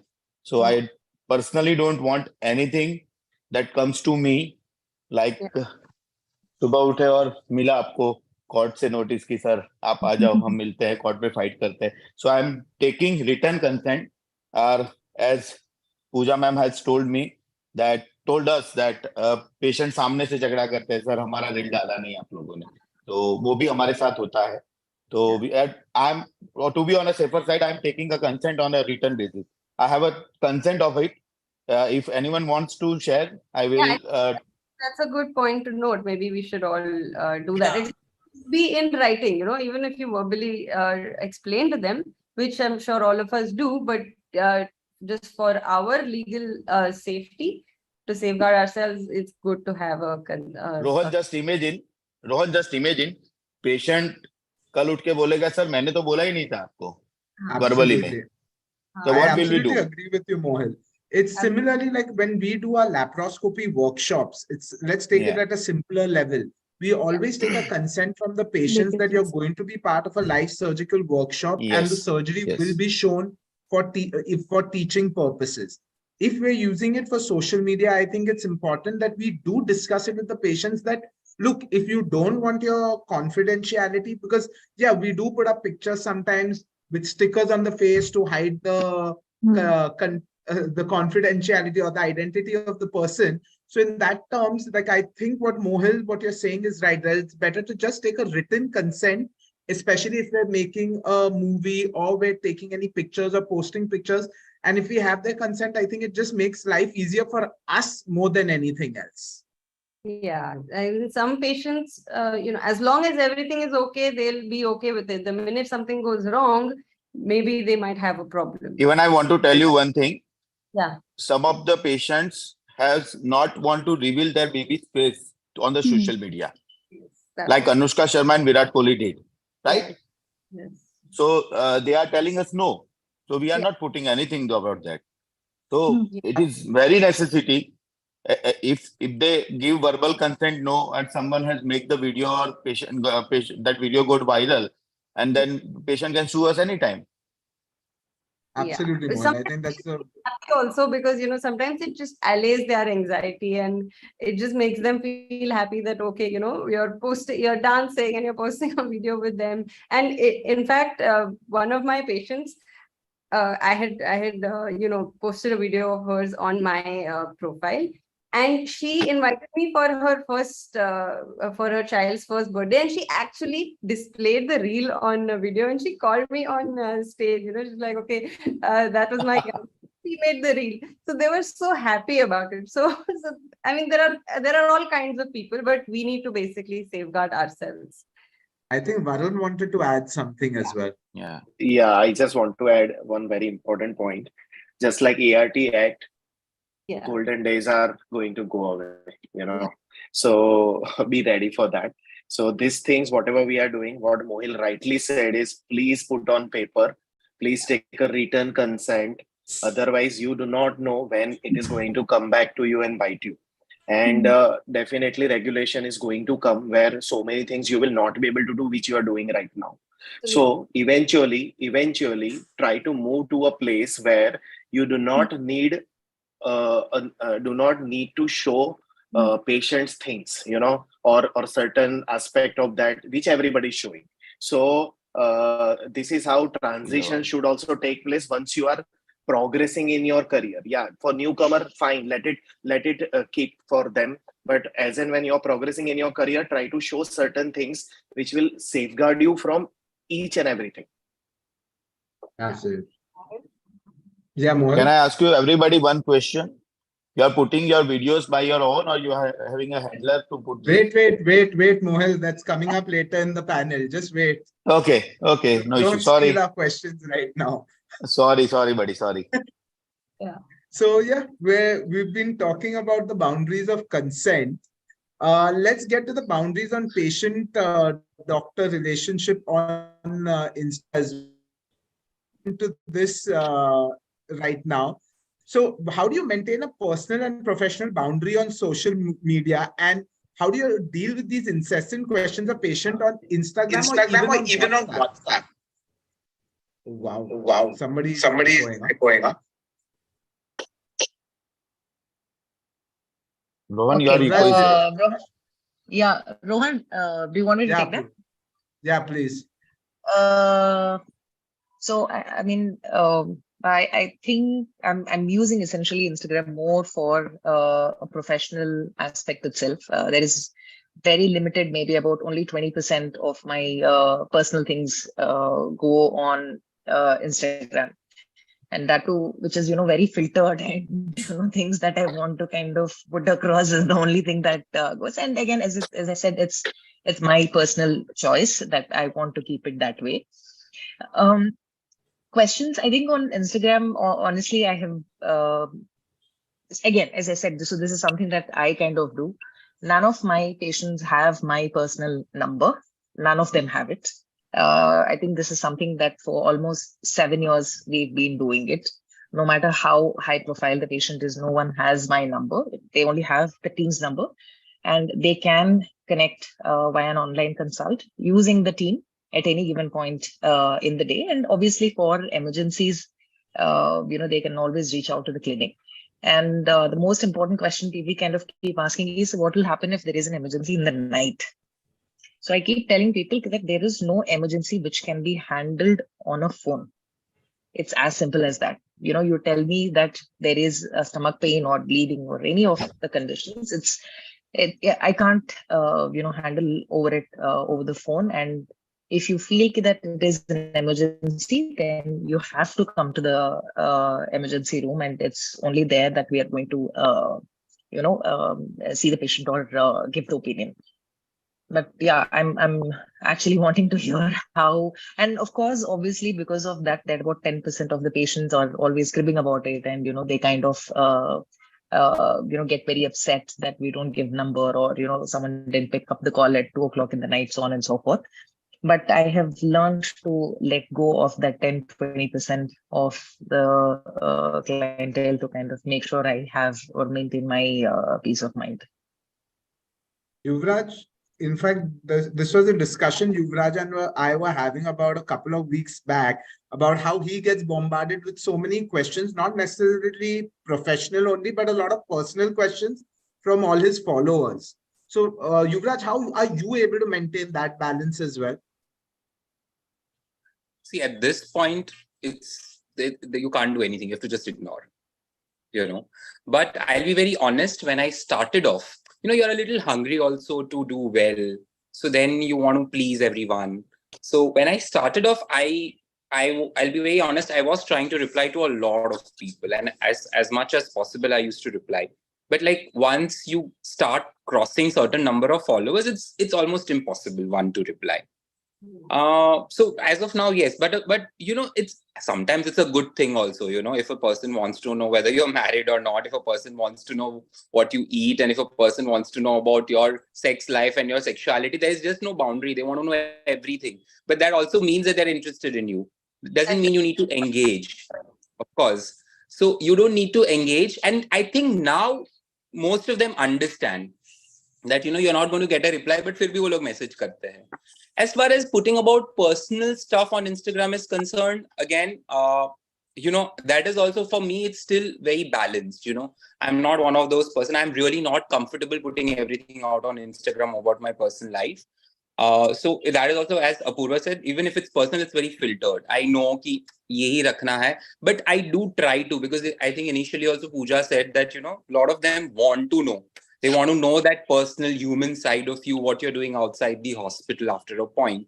And then that's also like a trick you play, it's like playing with their head, where you're trying to get them in a friendly zone, but still trying to be a doctor on Instagram. So you have to kind of maintain that balance. बहुत ज़्यादा personal डाला, it backfires, and putting some amount of personal filtered, it kind of eases a lot of patients out. That's what I've seen.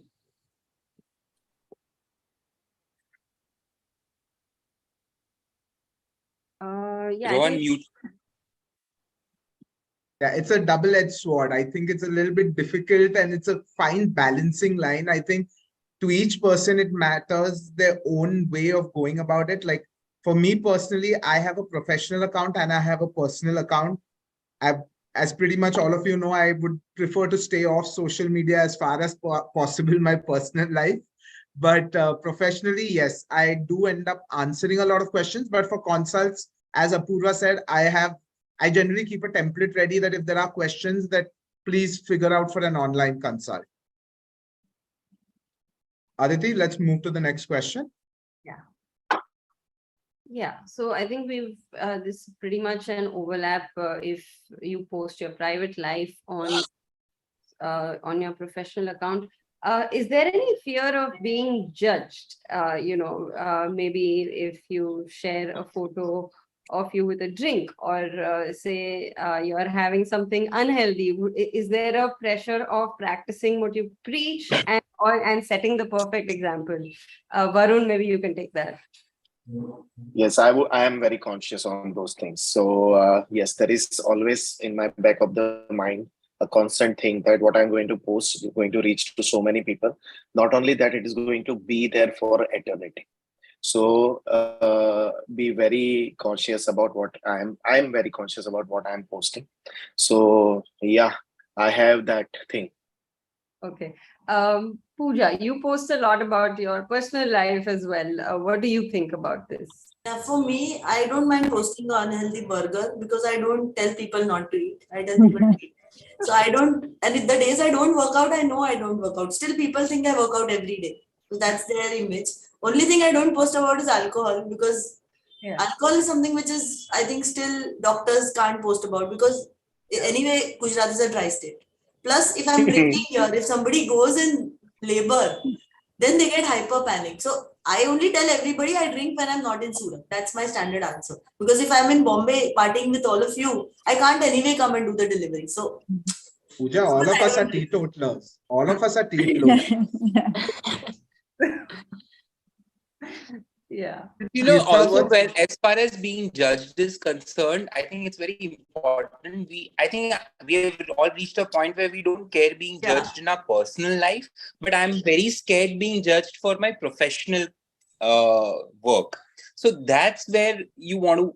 If you putting something like, for example, I'll give you a very good example. Like I've had this vaginal wash company after me for ages to brand them and do that, but we don't want to, because it's even though right or wrong, it's a very fine line, and you don't want to cross that line where you want to feel that, you know, your audience starts feeling that he's a sellout in his professional work. So I'm scared being judged for my work where it affects my professional image. Personal, I don't care. Yeah. Theertha, what's your take on this? Well, on my professional page, I do not put a lot of my personal, like many people didn't know that I was married.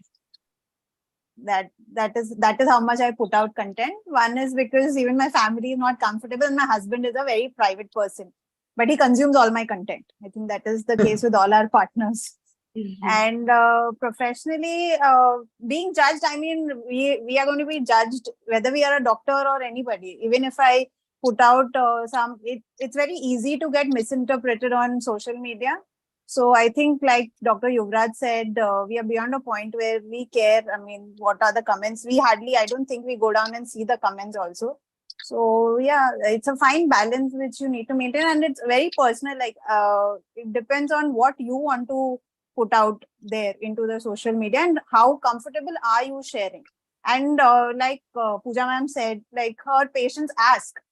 Many of our patients will not be comfortable. Oh, my doctor is putting out this. There was one patient's husband who came to me and he made me I felt uncomfortable because he's like, ma'am, you look so pretty in your reels, while his wife was with me for a consult. So that's when I realized that maybe, you know, there are people who are looking at me from that perspective, but that is like 1 in 10. So it all depends on what is your clientele. Yeah. You should have asked what in reels. What about real life? Yeah. Deepti, would you like to add on to this? I think, Aditi, if we want to be a presence on social media and we want people to follow us, we have to be relatable. Yeah. For that, we do have to share some part of our personal life. Nobody's going to follow you if you put only medical content, because I think they like seeing us being a little human and, you know, being more than doctors. And like a lot of my content is not just about, you know, obs and gynae, but about how I was shamed for, you know, I was on duty and I had really bad period pain and I was told, you know, to just shut up and go on with your work. So that kind of personal experience, or, you know, when you have kids and you're balancing your work and your kids and everything. So I think that's interesting to people. And as long as I'm comfortable sharing it, I don't see why we shouldn't do it. Fair, absolutely. Okay, Rohan, you want to take this? Yeah, Mohil. I would like to tell everybody that we all are the celebrities. Here we are talking about the life of a celebrity right now. So congratulations everybody to be a celebrity. Because we have to manage ourselves professional and private aspects. Agreed. But celebrities don't have that responsibility of, you know, being doctors. So they have they can post. They have other issues. Yeah. They have other issues. If they pose on Insta, they get called to jail. Ask Ranveer Singh about it. So it's like getting back a little. Sorry, yeah, Varun. The higher you go in your social media platform, the more cautious you have to be. That's the bottom line. So for celebrities, like the followers are in millions, so they are absolutely very cautious what they're posting. Absolutely. And Varun, on that, they're also dealing with the criticism and trolling like we were just talking about. I'm sure at some point during our posts and everything, you're always going to face a little bit of criticism, a little bit of trolling that ends up happening. We also talked about this at the start.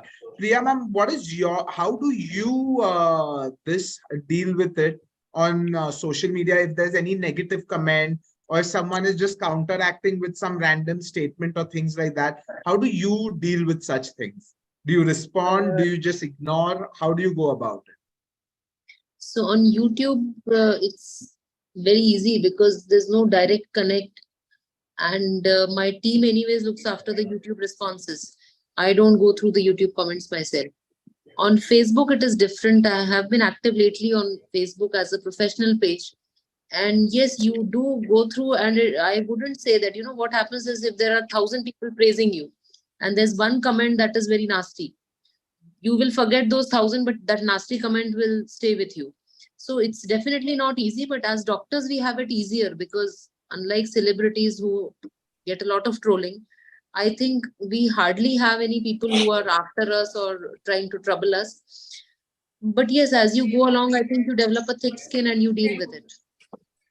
I just feel that we are a little bit more sensitive towards these comments than the other celebrities, I think, because for us, even that one comment really hits us a lot harder than I think it would. Apoorva, what is your take on it? And Deepti, I would want to hear your take on this as well. Apoorva?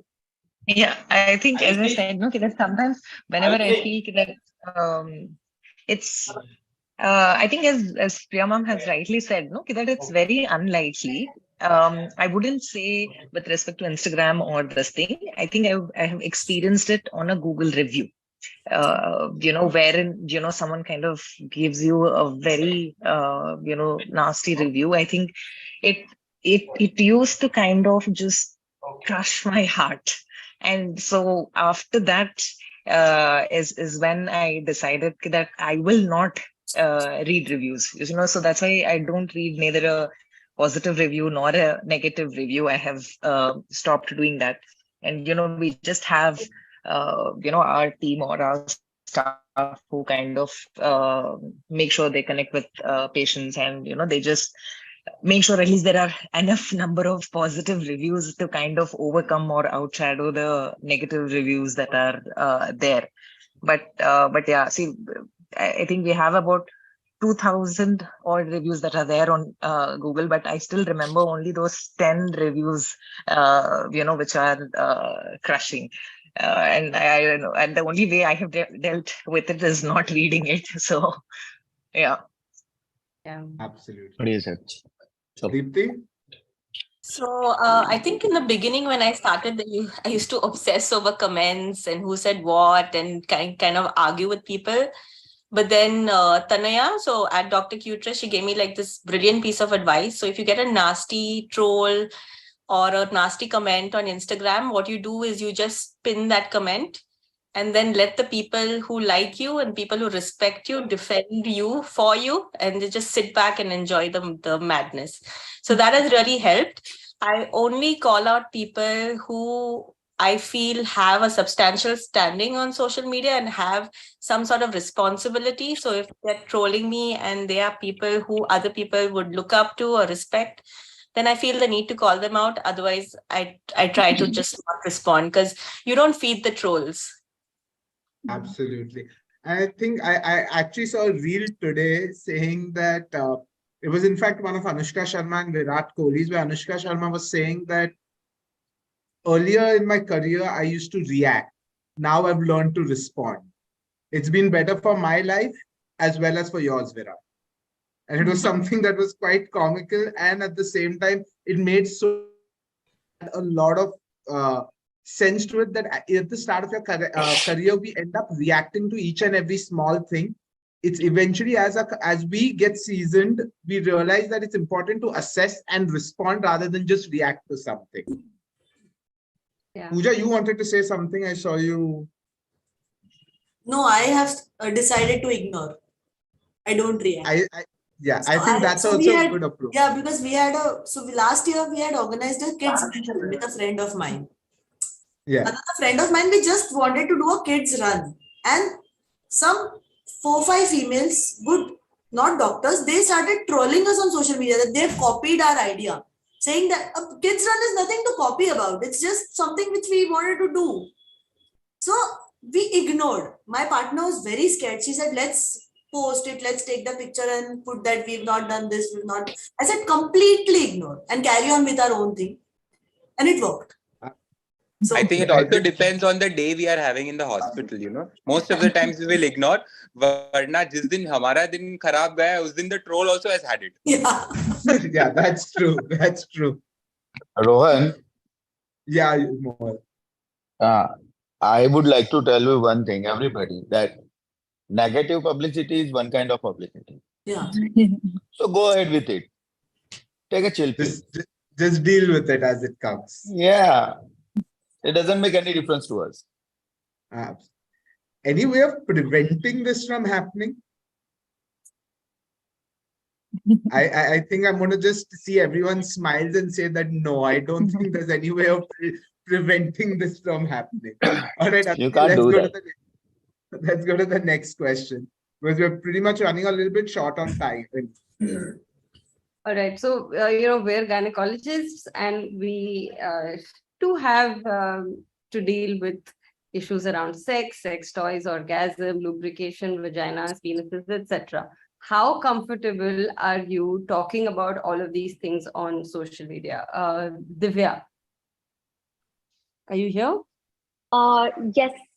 So very honestly, this is something I did not have to think about a lot, or get into the comfort zone for to speak about, because as a child, this is going to be funny, but I have literally taught everyone about sex in school in 7th standard in a very scientific way, because I used to open the encyclopedia and tell everyone, oh, this is how it's done, this is how it's done. So when you're sitting in front of a camera and you don't know who's watching you and you don't know how people are going to react, it's even easier to do something like this, because it's such a basic thing, right? It's something that we all should openly talk about. Secondly, I have also worked with brands of sex toys, vibrators, lubricants, and I have been trolled a lot, and I've got absolutely disgusting comments. And like Dr. Deepti said, we usually end up pinning these comments, and the people who really like you and respect you will defend you for that. And very fortunately, people have defended me and said that, it's okay to talk about this. It's normal. It's okay to talk about pleasure, sex toys, sex. And it very honestly only makes me stronger. It makes me want to do it even more, because it makes me realize that it is a taboo topic, and untabooing it is a big task at hand. So that is something we're doing on social media. All of us are trying and doing it. But yes, it does come with its cons, but that's what we have to overcome. Yeah, I'm very comfortable talking about it. Yeah, absolutely. I think what you're saying is absolutely right. And yeah, Yuvraj, would you like to add something? Okay. Let's agree that we don't live in a perfect world. All right.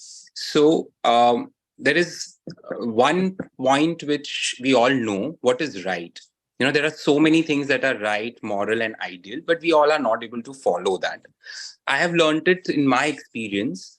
I think we need people who talk about it. There are enough people who are talking about it. All great respect and kudos to them. But I've realized, and this is what I try to, so I'm not like an authority or social media or something, but if someone comes and asks me for opinion, I now have learned to say that, you have to be very careful how you post it.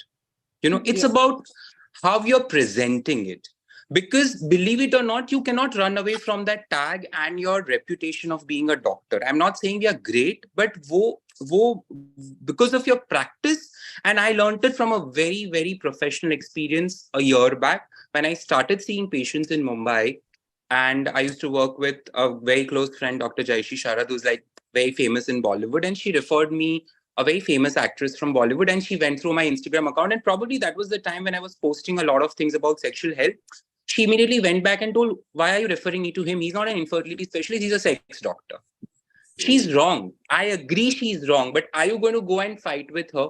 How are you going to know? You've lost out on a good patient. So that day I realized that you have to first learn the knack of doing it. One. Second, you have to put it 5 fertility. We are gynecologists at the end of the day. You know, how many patients of sex toys are you seeing in a day? So why do you want to post it every day, first of all? Okay. There are so many other basic requirements also that we need to know. How many of us are talking about anemia? How many of us are talking about thyroids? How many of us are talking about maternal things and products? So there are a lot of things to post about it. I'll keep it short. So I think we need to post about it. But now I'm very conscious. Usually these kind of topics I write. So my practical tips is I like to post these things as more as carousels, more as, verbal content, verbatim written content, rather than me being in that, Second thing, what I made it a rule is I stopped anyways, and now I've stopped endorsing anything, but endorsing these products who are giving us a lot of money to kind of put an ad for a sex toy. All due respect to whoever does it, I'm really not disrespecting anyone, but I realize that is going to, and also remember, unfortunately, we live in a country where still there is a gender bias. So I, being a male gynecologist, I don't want, when my 90% of patients are female, I don't want them to come and look at me and see my reels where I'm talking, I'm using a sex toy or a lube or something. It's just the verbal the presentation comes across as a little uncomfortable for the patient. But it has to be done, and there are people who are doing it, and they're carrying the torch ahead, and I really appreciate it. But for people who are practicing, I think we need to do it with caution. Agreed. I think, whatever you said is fair, but we also have to understand that there are so many women that don't even know what an orgasm is, So we kind of need to even educate women about things like that, and even something like vaginismus, which is something which is a very sensitive issue. People are not aware of it. People don't come out in the open and talk about it. So I think we need to have a balance. We can kind of speak about all of these things as well as infertility, but just in terms of educating people, I think we can do it very tactfully, I would say. Correct. Absolutely agreed. Yeah. Okay. I think we're running short of time. So, I'll tell you just a very interesting thing. So I used to put a lot of queer sexual health knowledge stuff on Instagram. And that also really very badly was, used to backfire on me. People used to send it to my parents. People used to send it to my family members. In fact, a lot of queer NGOs used to come and start messaging me that who are you to talk about all this, and what do you know about queer community, and why are you representing us? So, it's just what I'm trying to say is that since we've all as Dr. Priya started YouTube, and a lot of us have now started, if now everyone is coming. So what I'm trying to just tell here is to all the youngsters, because look, at the end of the day, there is you have to decide on one thing. Do you want to become an influencer, or do you want to become a practicing doctor? Ye do cheez ko we have to separate it. If you want to be an influencer, chuck off everything else, do whatever you want to do your paid brands, take lakhs of rupees, and you can make a career out of it. That is absolutely possible. But if your primary goal is your practice, somewhere it's just be cautious, because it backfires in your practice, and then that kind of frustrates you. So it's just like I'm just trying to say that be cautious, and as you said, maintain how you portray yourself, how you portray it, and because at the end of the day, all what determines is what you want to be. Yeah. So what is your take on brand endorsements? I think Yuvraj covered that right now. I have stopped taking it, very honestly, unless it's a friend or someone who's giving me great amount of money. Let's make this a quick rapid fire. Let's just make this a rapid fire question. Mohil, Rohan sir, can I just butt in on this one regarding the brand endorsements? Honestly, there was a point where I was looking at options, and I'll very honestly tell you, there are a lot of brands who are approaching me and asking me to endorse them. There have been intimate washes, there have been drugs, there have been sex toys, there have been period panties, pads, everything. So I have chalked out on what I can work with and what I can't work with. And I also believe that as doctors, we end up putting blinders and just working on this primary goal of making money via our patients, or just doing that one particular job, or being in the hospital and making that money. But why not have secondary sources of income when you can? So if you have that kind of reach, if a brand is willing to pay you, if you are believing in the product and you are using it yourself and endorsing it, I don't see how that's wrong, because one, you are coming with credibility. So when you say something and a person goes and believes it, it's absolutely okay, because it's something that you are trusting as well, and you don't mind people using it. Let's say an actor is endorsing something. We see actors endorsing tobacco all the time, right? And people are going and having tobacco. But when a doctor talks about a particular period pad and says that it's okay to use, I don't think there's anything wrong in that. I think that's a positive influence. That's telling people that it's okay to use this product. I think we all have bills to pay. So if it is a place where you can also get a secondary source of income from, why not? It just opens more avenues. Fair enough. I think yeah, as you maybe decide what to endorse is the most important decision that you will probably need to make, because and I think that's a very personal decision as well. So I think it's to each and everyone how they want to balance it. So I actually just wanted to make this a quick rapid fire. I just want to know brand endorsements, yes or no. Mohil, I'll begin with you. Yes or no brand endorsements?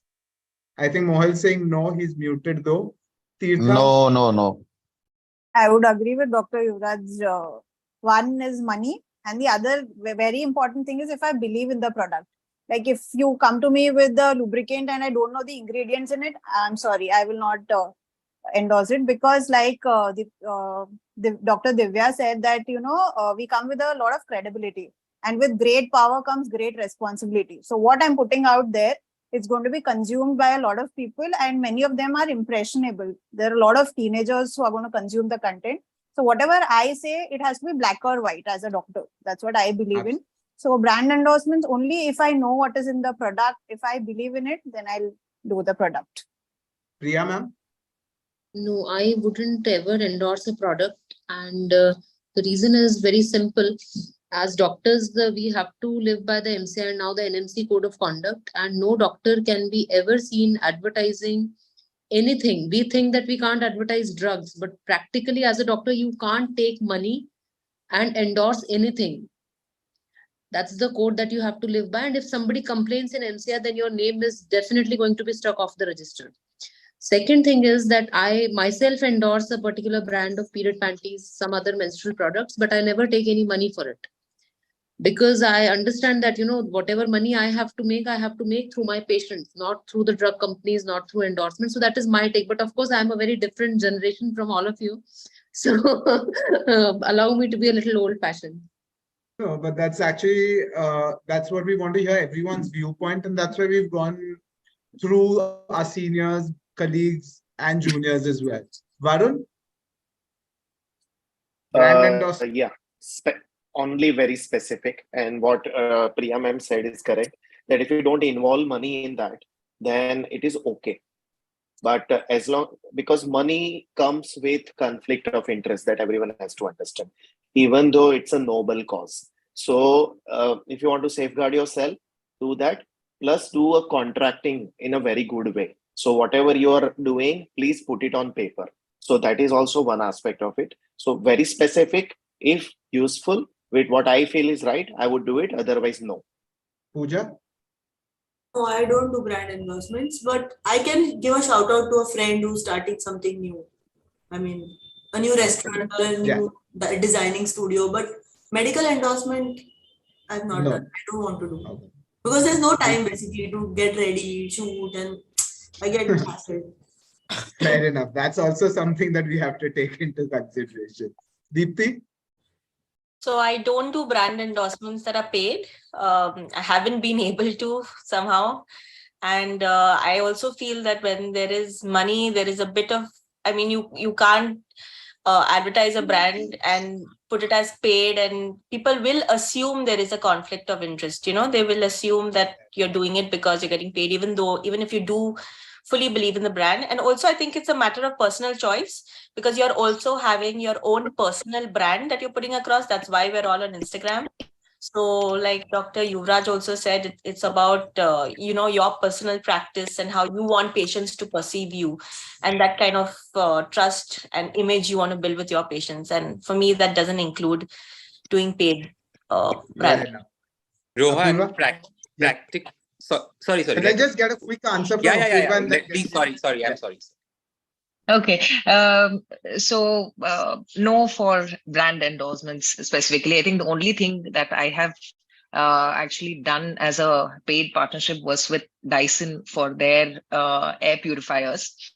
That was the only thing that I have ever done, and that too, it was for their website, and it was not for Instagram or regular social media per se. But yeah, as I said, I'd made a conscious decision in the very beginning itself that I'm not going to look at the endorsement part of it. Absolutely. Yeah, Yuvraj, you were just saying something, and then Aditi, let's finish with the rapid fire. So practically, technically, these people use terms such as direct advertising and indirect advertising, correct? Direct is when you sit with a box and say, this is the best drug in the world or XYZ and use this and this is nice and this is this and this is that. That, as Priya ma'am said, even if they're paying you tons and tons, ethically and as per rule, a doctor is not allowed. Now the question comes about indirect advertising, which is as in you are creating an awareness video, but that is being sponsored by a particular brand. So that is again a little dicey. I'm still not sure what the rule is there, but there, for example, you're just talking about myths about menstruation, but it's sponsored by that particular brand of menstrual hygiene product. Now, in that case, it's a gray line. Probably you might get away with it. All right. So that you have to be very aware. One thing is for sure that we all have learned is we've stopped doing direct ads. We are never going to say that this drug should be consumed or we should never say that this product should be consumed. But probably, and Varun pointed out a very good thing, that the contract should be really right, because now all of them come with a contract. So if you're signing that contract, make sure that one, it's not a direct ad, and the second, you never use the word that use this product or use this. If it's an awareness campaign which you're a part of and getting paid off, I'm still not sure whether we can do it or not. But as of now, it's a gray area. So I think that's somewhere where you can probably go away and get away with. Okay. Aditi, should we now quickly finish with the rapid fire? Yeah, let's. This is just a yes or no questions. Do you hire content creators or decide content yourself? Write content yourself. Varun. Okay. Yeah. So, I mean, Aditi, yes, I self-create. Self-create. Okay. Has anybody hired content creators? Not for the person. Hired an editor. Editor. Okay. Me too. Hired an editor. Okay. All right. Hi, Divya. Self-creating. Pooja? For my page, I do it myself. For Nimaya, I've hired a content creator. Okay. All right. No. So the next question: do you follow trends, like the kind of trends that are on Instagram all the time? Do you follow them? Yes. Yes. Yes. We try to. Try to keep up. And fail miserably sometimes, but we try to.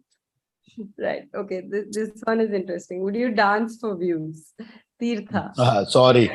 Not for views, but since I like putting out content in a dance form, I put it out. I mean, if I have to like what to eat during pregnancy, I've done that dancing, or something different, because that catches your eye. Yeah. So if I can do it while dancing, and I'm being modest, I dance pretty okay. So yeah. So if I'm giving out information as well as fulfilling my creative side, I will. Okay. Pooja? Yeah, so one patient was a content creator herself. So she wanted me to do this dance step before the C-section. I did it, but it's only one. But well. Yuvraj. We all are the famous 60 happy doctors. How can you say you're not going to dance? That's true. We've created this. All started with that video in COVID where we all have danced. Yes. Pooja, thank you. Mohil? No, I never dance. I won't dance. I don't move. I move myself in laparoscopy only, nothing else. Deepti? I think we need to keep having fun on Instagram. It gets boring to just put out normal blah blah blah yada videos. So I think we do need to do something fun that we enjoy. So yeah, I would.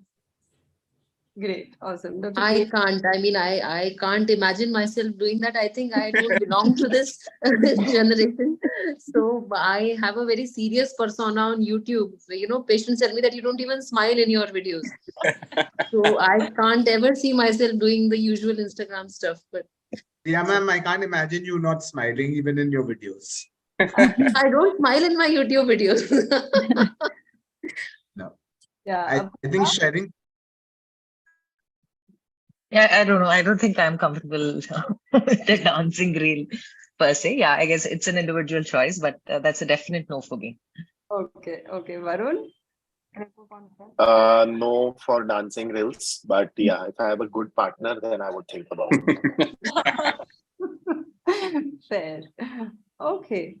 I think we've already spoken about sharing testimonials. Anyone wants to say anything about that? Because that was all. Dr. Aditi, you tell us about dancing. You are a great dancer yourself. You have to tell us whether yes or no for dancing. For sure, I mean, look, we did such a nice collab dance reel on on Instagram, and it had nothing to do with health. So I think it's fine. I think we can be absolutely creative, and if we like doing something, if we enjoy it, why not? Completely What agree. about you, Rohan? Yeah. I don't think I've yet danced. I don't think I've yet danced for. You are a great dancer, buddy. Yeah, but I don't think I've ever danced for Instagram or for any reels. Yeah, so but we all know how good a dancer you are. So once you start putting on Instagram, then none of us can. Yes. Divya, if you send me some of your followers, I'll start dancing on Instagram. Someone has shown me all your dancing videos. I am a fan. Okay, anyways, we'll now just end with the panel. Firstly, thank you to each and every one of you for taking out your valuable time and being with us. I have to thank the moderator, Dr. Aditi Tandon. She's also the coordinator for today's program, our conveners for the program, Komal ma'am and Niranjan sir, for giving us this opportunity to be here. And Komal ma'am, once again, I want to thank you and I want to wish you all the best for your Foxy vice presidential elections. So everyone on the screen, if you've not yet voted, please vote for Komal ma'am as well. And Aditi, over to you to just go on with the rest of it. Thank you, Rohan. And thank you to all of my panelists. I think we had a fun discussion and also certain important takeaways that we learned from this discussion. Also, thank you to Dr. Komal Chavan ma'am for, I think it was her idea, and it's pretty progressive to even think of having a discussion like this, on a webinar. And best wishes to Dr. Komal ma'am, and we all need to support her wholeheartedly. And yeah, thank you, everyone. Thank you. Thank you. On behalf of Dr. Komal, she is busy on another line.